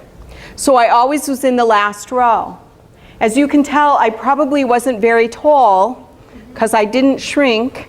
And so I was in the last row, the shortest kid, and in 6th grade my teacher was really into your feet had to touch the floor, and when I sat in a regular 6th grade desk, my feet didn't touch the floor.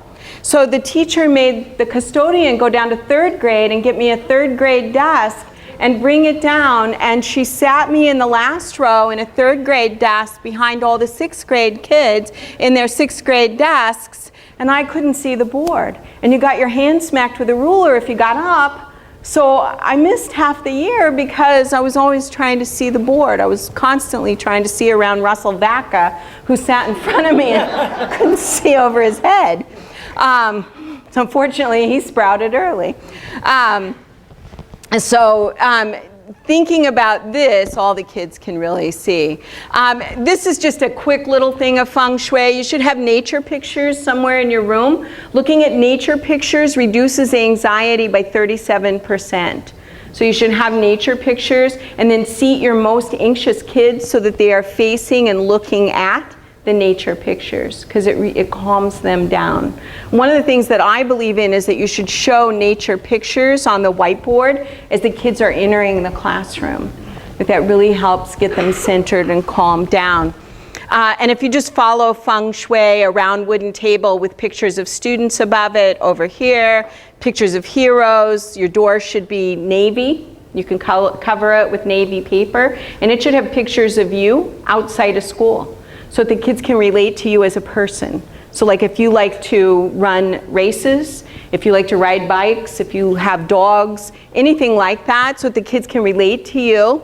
A silver box, wind chimes over on the right of the door, a white round table, a white metal clock, extended learning games in the middle. And I know this all sounds hokey, but folks, this is feng shui, and this is what stores like Nordstrom's, Google, places like that who follow the aspects of feng shui and have great success because they follow feng shui. And then your team points and team divisions using whole brain teaching or whatever you use in your classroom should be up in the top right. But like I said, I have a whole PowerPoint on my website about feng shui for the classroom, or feng shui.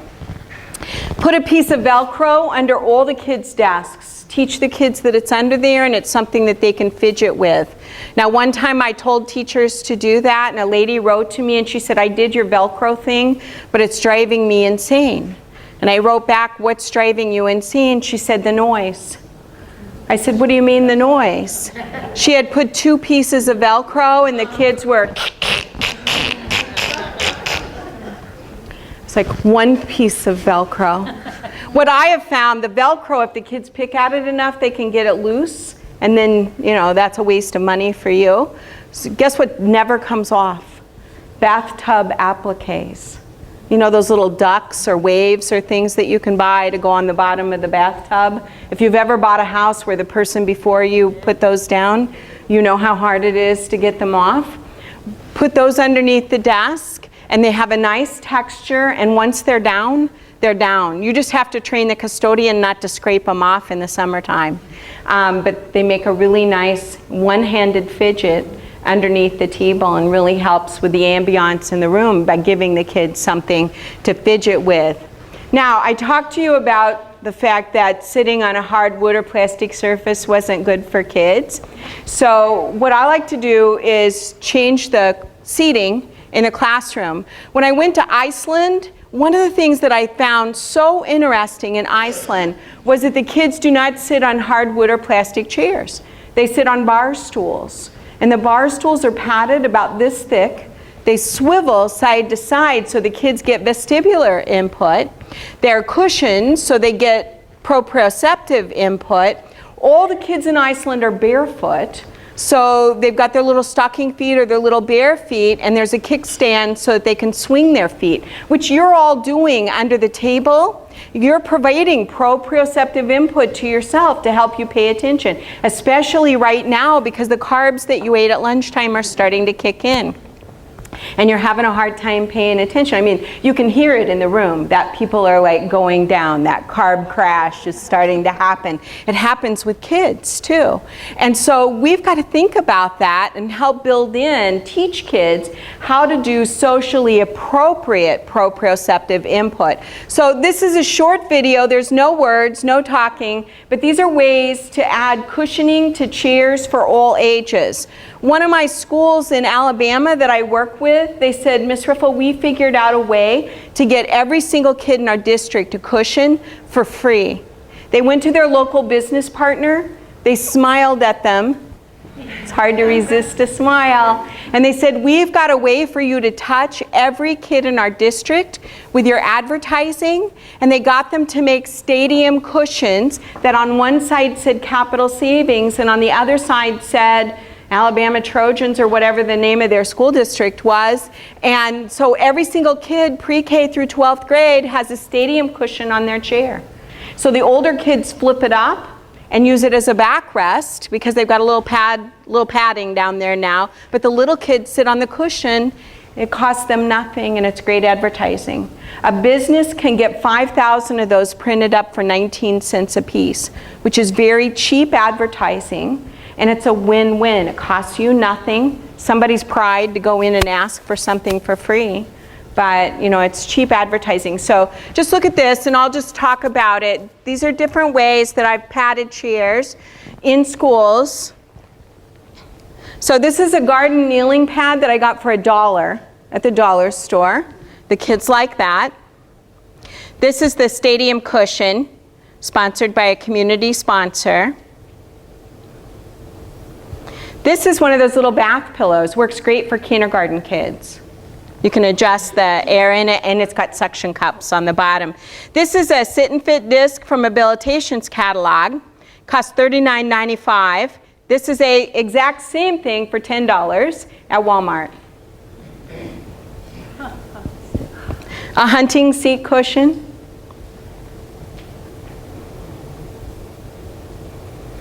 This is an ottoman from one of those gliders. And we let the kids with ADHD win that. Their name's in the toilet paper tube holder. Yeah, you won this. You get to sit on this week.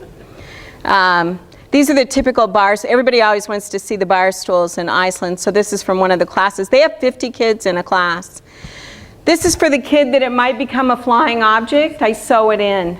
I draw their name. Oh, you get to spiff out your chair. Come with me. And I sew it into the chair. I let them pick the amount of air in the cushion, the cover that they want. I put physical therapy banding on the chair so that they can bounce their foot. And you can see how it's completely sewn in. But if the child were to have an accident, it's real easy to cut the whip stitching, wash it, and put it back on. I just pull it through the slats. And I've done all different kinds of chairs. It takes me about 20 minutes, and 15 of that is me trying to get the thread through the eye of the needle. This is a two-legged chair. These are the chairs they unfortunately put in the alternative school. They fall over real easy. And you have kids who get upset real easy about things that don't go right. So how brilliant was that? This is a prototype. I won a patent. and I just built it in, the physical therapy tubing. This was the back. I have the patent for it, but the guy wanted $2,500 to make a real prototype. So I have somebody who wants to buy the rights to it, and I think phones, but no one does anymore, just so you know. So somebody's going to come up and tell me, well, you're not supposed to sit on your tailbone, but we all sit, look around, we all sit rounded over until somebody says straighten up, and then you might. Little girls, if you look at their crotch area, it's a U, so the weight is distributed across the whole pubic area, and it's a totally more comfortable thing for us. Girls were built for sitting. But boys were not, and that's why the little boys are up, down, and boys are 3 times more likely than girls to be identified with ADHD. And the truth is they aren't really more likely to be ADHD, they just look like it, because what us girls do when we have ADHD, we don't jump up and down, we visit other planets. And many times no one knows we're gone. Because we're very good at learning to shake our head and look like we're paying attention. We know all the social cues, because girls are quicker to pick that stuff up. This is a standing workstation that I bought for the alternative school, $229. Pretty expensive, but you can get it for free. Go to donorschoose.org, put in why you want it. This is my daughter's standing workstation. This is her very first ever classroom. All hers. We spent the whole summer decorating it. We bought this at a garage sale for $50. She painted it, and it's a nice standing workstation for all of her kids. And it's not a punishment. You can just go back there and work standing up if you want. And you know, she lets the kids decide. Same thing that we do with this. And you'd be surprised how many kids would rather stand up to do their work. There are also adults who like to stand up and do their work. Another thing that you could do is take a rolling cart. You know, every school district has a graveyard where they send old furniture, and it usually gets sent because it's missing wheels, and you can buy 4 new wheels if you want it to move for like $3.95, but I'm going to tell you it's way better if it doesn't move. So you could get a piece of wood cut at Lowe's, at the lumber yard, Home Depot, Lowe's, whatever you have up here, for almost nothing, like just a couple dollars. Stain it, paint it, whatever you want, or leave it plain, doesn't matter. Attach it to the top of this, and it makes a perfect standing workstation, and all it costs you is a piece of wood. And if you have that at home, voila, you have a standing workstation. So you don't even have to go to a garage sale and get a counter height table. So taking off shoes and wiggling toes reduces anxiety by 39%. Sorry, I said 37% earlier, it was 39. So students in Iceland, Australia, New Zealand, many of the Asian cultures do not wear shoes during the day in school. Now, I want you to think about this. Every one of those countries I just named beats the United States in resilience.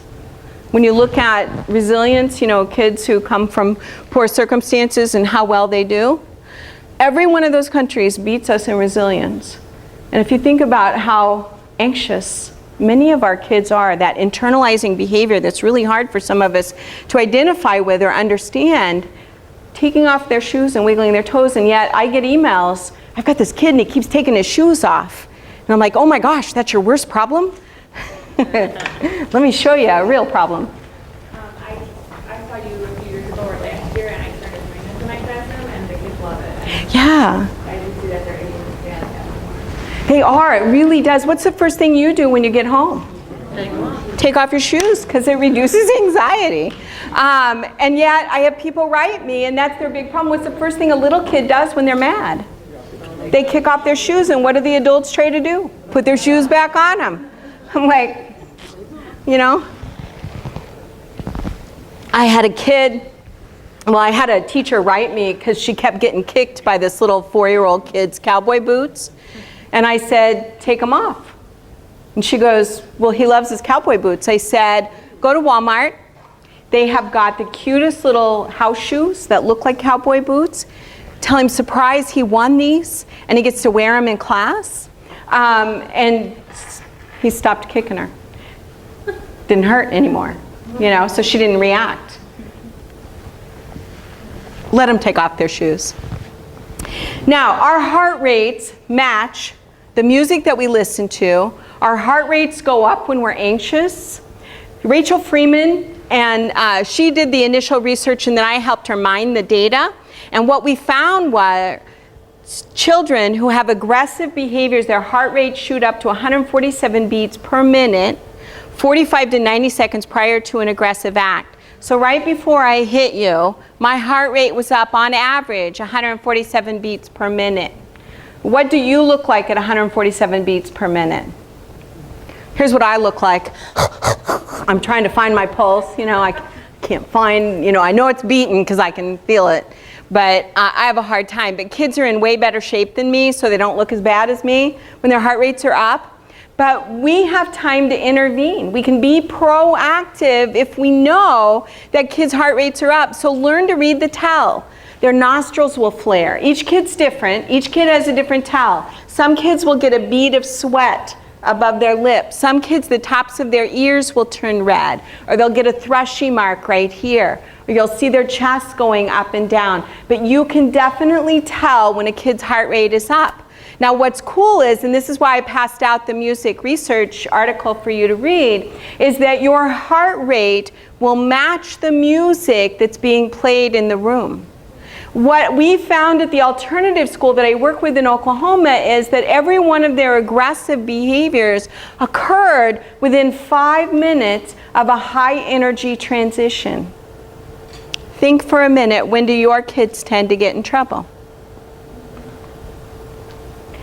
Right after class changing period, right after recess, right after lunch, all of those high energy transitions. So here is your quick and easy cure. Play 60 beats per minute music in your room while the kids are coming back in from recess, back in from class changing period. And this is what we did at the alternative school. We had 42 aggressive acts per day. Now this is a school filled with 3rd through 12th graders who have emotional behavior disorders. So aggressive acts is not unusual. Some were physical, most were verbal, and every one of them occurred within 5 minutes of a high energy transition. We had the teachers start to greet the kids at the door after every high energy transition and play 60 beats per minute music. 1 month later, we ran our Swiss data, and I only had to do a functional behavior assessment on 2 kids. We took care of 40 of the aggressive acts per day just by doing those 2 things, greeting the students at the door and playing the 60 beats per minute music. Now, where can you get 60 beats per minute music? On my website, I have, calming videos, you know, where I showed you where material download is. I have calming videos. Each one of those is 7 minutes of nature pictures paired with 60 beats per minute music. You also can Google, 60 beats per minute music. I'll show you what that looks like in just a second.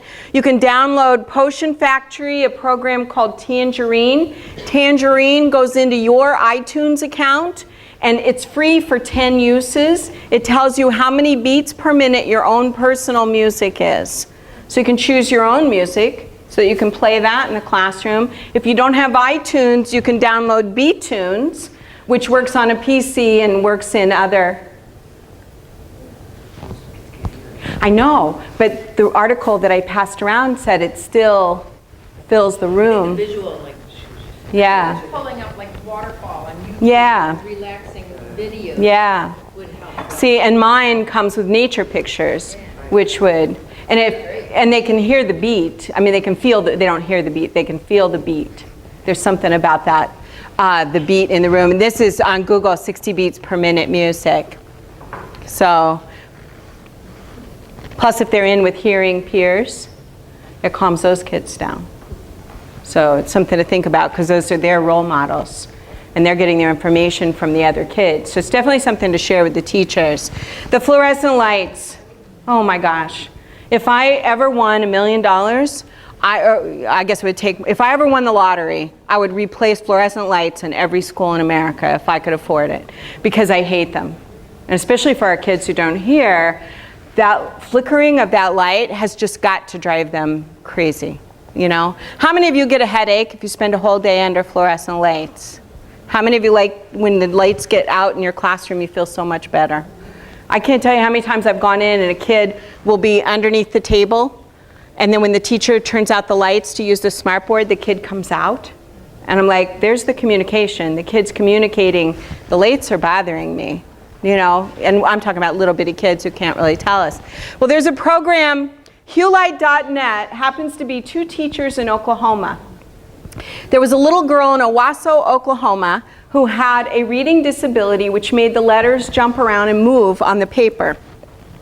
Irlen, I-R-L-E-N, did research study at the University of Kansas and found that blue overlays, yellow overlays, orange overlays help stop that glare from the fluorescent light on the white paper, stop the letters from moving. Well, that kind of singles the kid out. So these 2 teachers wondered, could they put the panel up in the ceiling? Now, we've all seen the cheap stuff that you can buy in the teacher supply catalogs, that plastic that hangs tacky up there on the lights, you know, and looks distracting. That doesn't really stop that flicker. What they did was they made blue panels. Inside the panels are little spikes that are on the inside that stop that flicker from coming out, and they've got built-in UV protection. So it slows the flicker from coming out.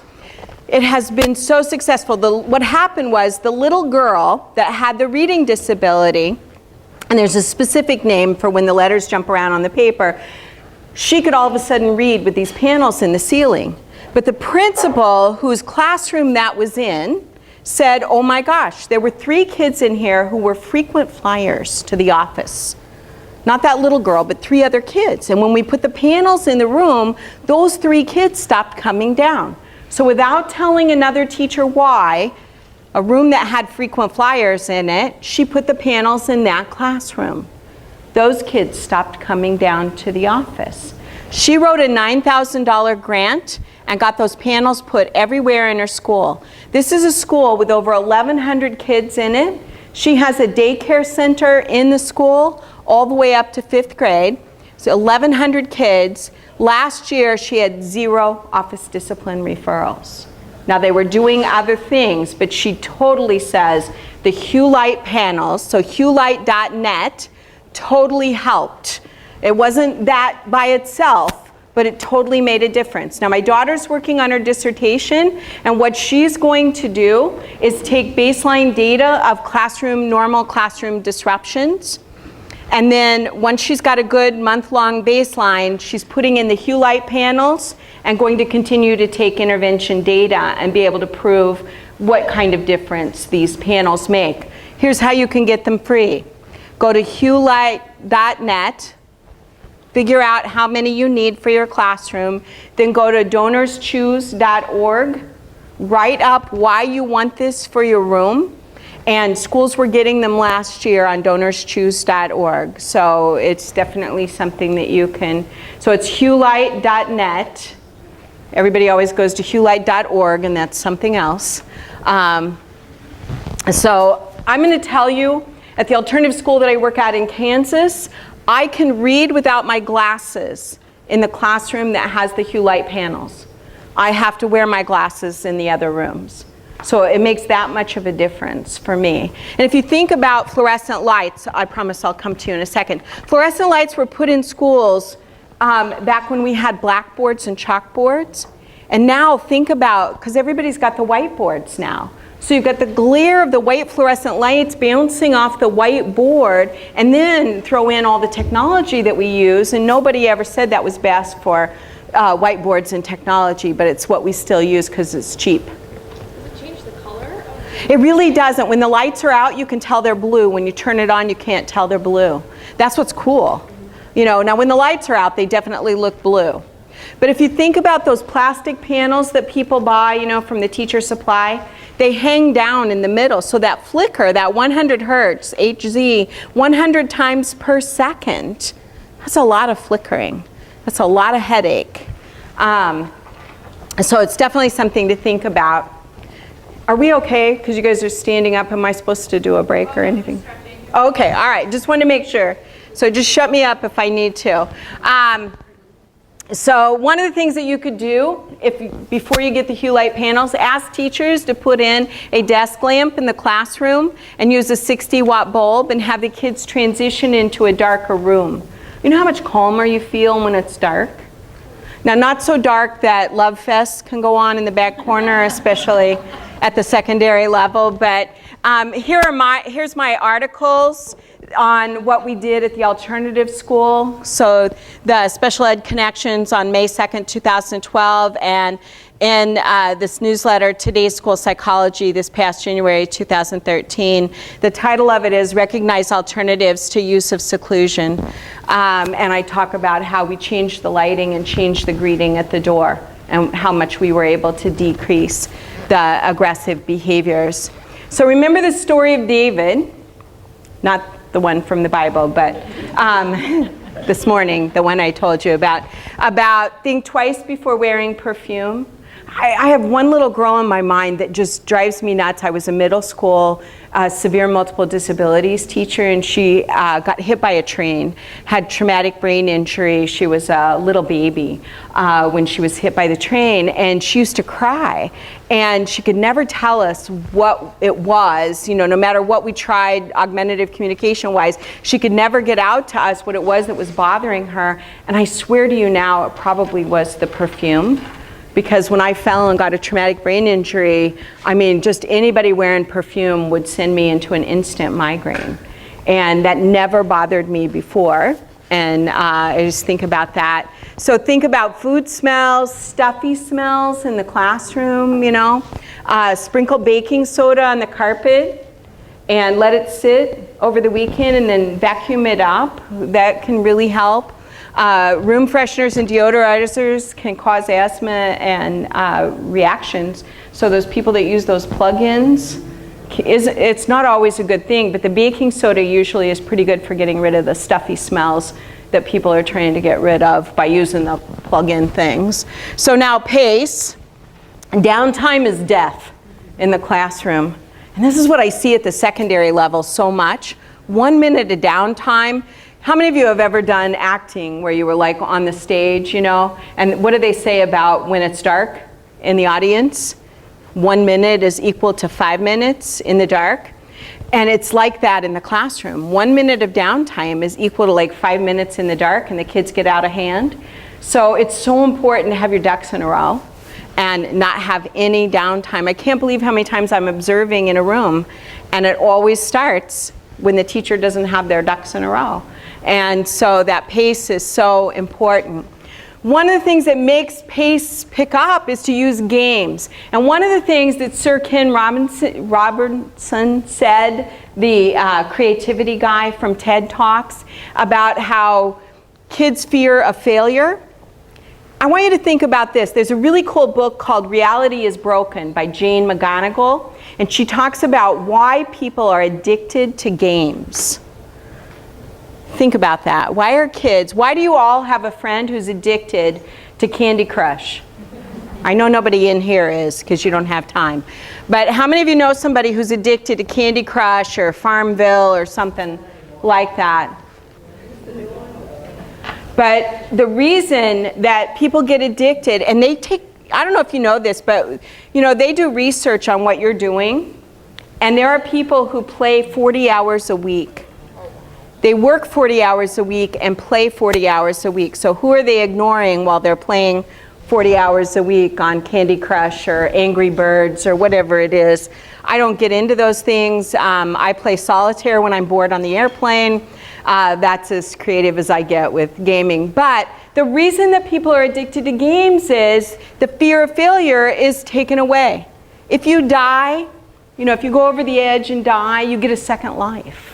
And there's that challenge of always trying to get to the next level. I'm going to be level 79 soon. I remember when, luckily my kids, Nintendo and all that wasn't really out, but when my son, my youngest son was a teenager, Nintendo did come out.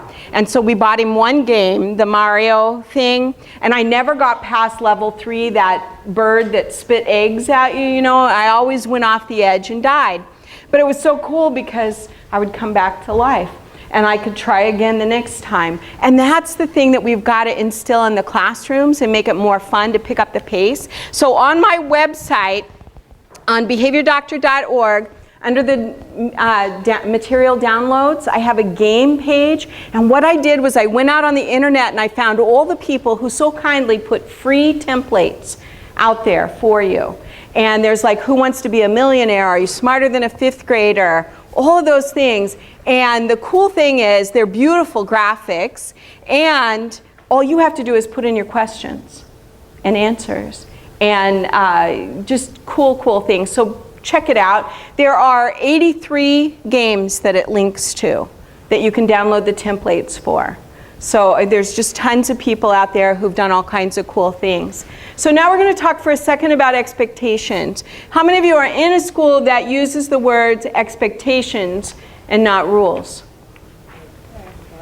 Okay, because that's a very important distinction. Because in a kid's mind, rules are meant to be broken. Expectations are something more that you would follow. So I think it's really important.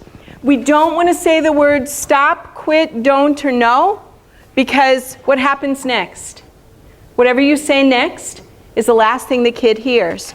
This summer, I normally take the month of July off.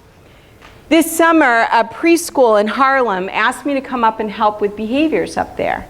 And I was so excited, I was like, yeah, I'll come in July. So I gave up my month off to go up there and help them. And these are preschoolers with autism, with lots of different little disabilities, just adorable little kids with some pretty severe behaviors. Their biggest problem they wanted to first start working on was hitting. So I went and observed in every classroom, and every time a kid hit, the teacher said, hands aren't for hitting. Every teacher said the same thing. Every para said the same thing. Hands aren't for hitting. Hands aren't for hitting. I asked them to make one change. I said, the next time someone hits, I want you to say, hands are for helping. Hands are for helping. Now this was hard for them because they'd been saying hands aren't for hitting for so long. In 1 week, the kids stopped hitting. Just by us changing the focus. Hands are for helping. We did have to teach the kids what helping meant. You know, this is what we mean by helping hands. But look at the change, and if it'll do that with a 3-year-old who has intellectual disabilities, imagine what it'll do for the kids that you're working with. It's, if you say don't, stop, quit, or no, the next thing you say is what's going to bug you. And it's like telling the kids what buttons are on my vending machine. No cussing. Well, G, D, F, M, B, you know, whatever other letters you can think of.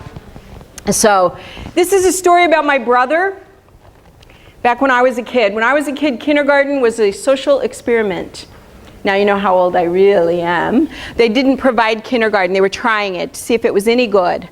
And you could go to this experiment if your parents would provide transportation and take you there and come back and pick you up. You couldn't ride the school bus. So for some reason, my mother was very happy to get rid of me for a few hours every day. So she took me for this social experiment, dropped me off. So she dropped me off, and this is not our car, but it's as old of a car as I could find when I was searching for cars. She dropped me off every day and came back and picked me up. But one day she dropped me off and she did not come back, which was quite disconcerting to a 5-year-old child. I was ushered down to the office. People were whispering about me. I knew something was going on. As far as I could tell, I hadn't done anything wrong. No one was yelling at me. But I knew all the ladies in the office were whispering about me. Eventually, what seemed like 5 hours later, my grandmother got there. And I knew my grandmother had a 5-mile radius that she drove. And I knew she was outside her 5-mile radius. We played the quiet game all the way home. And she's not talking. She's just like concentrating on driving. We get home and I burst in the door, go running through the house, and at first I can't even find my mother. Finally I find her and she's sitting in the dining room in the dark. And it's not Thanksgiving, Christmas, or Easter, so I can't figure out why she's in that room. And she's in the dark crying and she hardly will talk to me. She's got her head in her hands and she just keeps saying, if only I'd said hold on. If only, well, why didn't I say hold on? And she's inconsolable. I'm trying to figure out what's going on. I finally find my grandfather leaning over my 2-year-old brother, who is a giant scab from head to toe. He's dabbing him with camphofenique, which is the wonder drug of the times. And here's what happened. My mom dropped me off that morning, was leaving the school, going around the corner, and my little 2-year-old brother opened up the car door and was hanging there. And my mother wanted to stop the car safely, so she said, "Don't let go." What did my 2-year-old brother hear? Let go. Pop, pop, pop, rolled down the hill, became a giant scab. This so scarred my mother because she thought it was her fault, because she said what most mothers would say, "Don't let go," that she totally changed her parenting style. From that point forward, my mother never said, "Don't, stop, quit," or "no," because she figured out the hard way that kids don't hear those words. They hear the last thing you say. So my mother would say things to us like, "Other kids will fight. Here's what I want you to do instead. Other kids will smoke. Here's what I want you to do instead. Other kids will," and she was constantly giving us examples of what she wanted us to do. So when I heard about this new way of teaching kids about social behaviors, it struck a chord with me because it made total sense. Instead of telling kids what not to do, we should be telling kids what to do and teaching them what it looks like. So teaching kids, this is a middle school, and if you're a PBIS school, you know about this, but we need to teach kids what it looks like, sounds like, and feels like to be respectful, to be responsible, to be prepared, to be safe. We can't expect them to know that because it isn't getting taught in kindergarten anymore. It's not modeled on television. Leave It to Beaver is not solving problems in 30 minutes anymore. As a matter of fact, the Disney Channel is very disrespectful. If you watch it, I was quite, it wasn't around when my kids were little, so I never saw it, and I decided to watch it. And they're smart aleck to their parents. They make fun of other people. I mean, it's very disrespectful. So something that parents might think is okay for their kids to be watching is actually very detrimental to kids being respectful at school. So we've got to teach them. The music that they listen to, those who listen to music, it certainly isn't respectful. The words, if you look at the words in music. So my rules, these are my rules, not PBIS, these are my rules. So even if your school isn't doing it, this is what I think you should have teachers do in their classrooms. You need 3 to 5 positively stated expectations, not rules. They need to be positive, they need to be easy to remember. I have a rule that there has to be an action word with it. You can't just have the word respect. If I walk up to you and say respect, what the heck does that mean? So I want you to have an action word. Be respectful, show respect, be safe, play safe.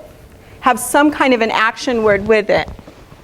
And the students have to actually be able to visualize what does that look like, sound like, and feel like. So I just have a couple: be respectful, be responsible, be resourceful. You can't just tell kids to be good. If that worked, I could do this. Be thin. Still hasn't happened. We have to tip it. This was my reading book when I was a little girl. My mother still has it. Tip, see, tip, run, run, tip, run. We have to teach it. What does it look like, sound like, and feel like? We have to imprint it by modeling it. We can't say be respectful and then stand out in the hallway and say, "Can you believe she wore that outfit?" Because kids are watching. They're paying attention to what we're saying. We have to practice it with them, and we have to praise it when we see it with behavior-specific praise, not good job praise. All right, so this is how I always think. Head, heart, hands. What do I want them to think? What do I want them to feel? And what do I want them to do with their hands and feet? So whenever I write lesson plans, no matter what it's for, I always think, what do I want the kids to think in their head? What do I want them to feel in their heart about it? And what do I want them to do with their hands and feet? So if you think about when you're working on lesson plans for kids or helping teachers write lesson plans for kids, think head, heart, hands, because that's how you can tip it in the right way. I looked and looked and looked, and I'm quite disappointed to tell you that I could not find a single sample of video modeling that had closed caption. Not a single model. On pbisvideos.com, nowhere on the internet. So I implore you to make some. I could not find any to show you. How many of you know what I'm talking about when I say video modeling? I mean, it's in the research. but I could not find a single one with closed captioning. And I was very disappointed by that, because I think that's very important. I think you should have models on your website that parents can draw down and look at, but it needs to have closed captioning with it. So I implore you to make them and then share them with me so I can share them with other people. Now, video self-modeling, I couldn't find any of those that had closed captioning either, but I made my own. So you can watch this, and I put in my own closed captioning. So this is my little actor girl, Taylor. Hi, I'm Taylor. This is me sitting up straight and tall in my chair. This is me waiting to be called by the boss. This is me learning about other people's personal space. I envision a hood in my head. This keeps me from being too hooked. My teacher is proud of me when I respect other people's personal space. My Whoops, parents are sorry. proud of me when I respect It jumped. other people's personal space. I'm proud of myself when I respect other people's personal space. Way to go, Taylor.